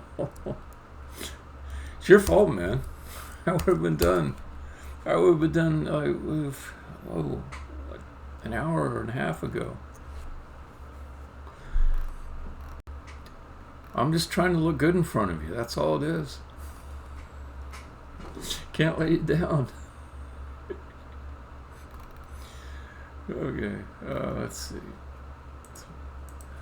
So what I want to do, C# won't let me do, is declare a static variable inside of a function. So I just kind of jank this thing together. And then whenever I have this reuse in front, it warns me that when I come in, I'm not to trust the values that are in there. It's just avoiding an extra allocation. So let's see. Perform command effects.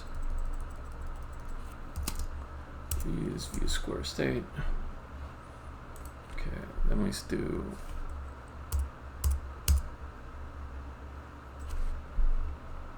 oh yeah. So I can move this call way down below that section that I made. No changes to board state after this point. So if there's anything that, like, it doesn't make any changes to board state, it's nice to put that there.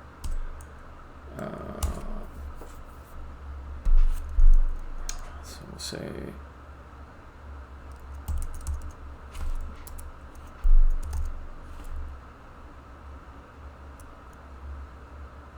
reuse view square state, player piece, effects.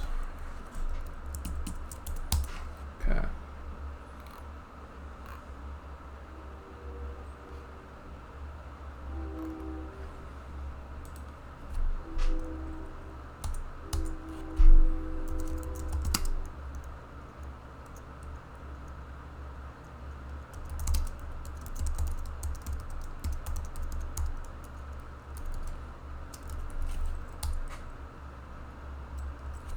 What do you need?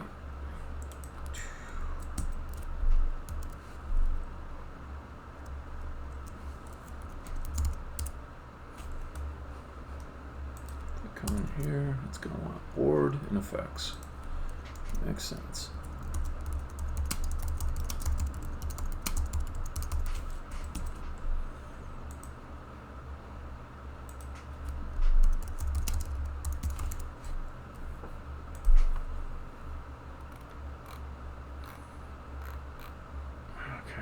I think that's it. I think that's oh no, one more thing. I've already got some code inside the view square piece for touchable. Let's just take that out.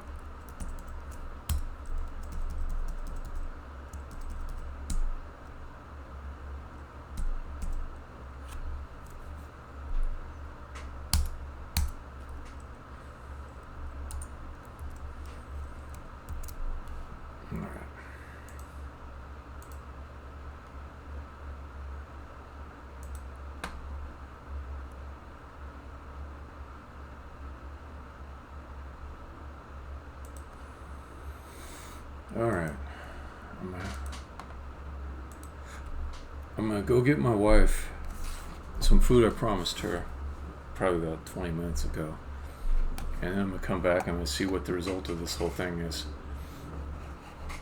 I give it a 72% chance of working the first time.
Alright.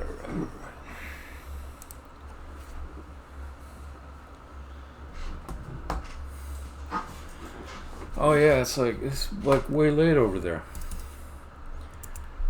Alright. Let's see if I did this without introducing a bug.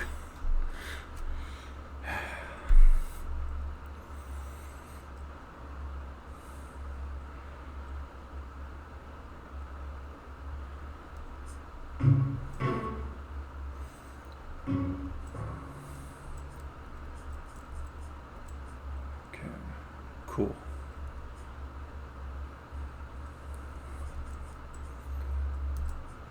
Cool. Okay, let's try flinging across it. Cool. And then let's go to this guy. Nice. 3 for 3.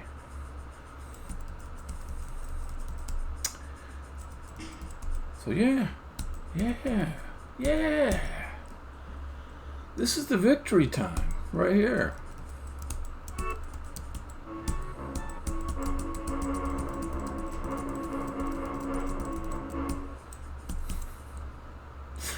It's a good time to close it down, I think. See, now you're gonna sleep well, knowing that the game is working right, and that the code's not too crufty. It's a little bit crufty. Oh yeah, I gotta do that. Otherwise, you're not gonna sleep well. Let's do get status. Get this whole time that was the main thing on your mind. It's like he's gotta do the commit. Project. Yeah, that's weird. I'm in a different location than I usually am. Let's go up one. Get status. Okay, get add assets. Get commit a viewpoints. It worked. All right, there it is. All right, good session, buddy. Have a good night's sleep. Yeah, it was. I'm real happy we put that in. I'm gonna shut it down. Stopping the stream.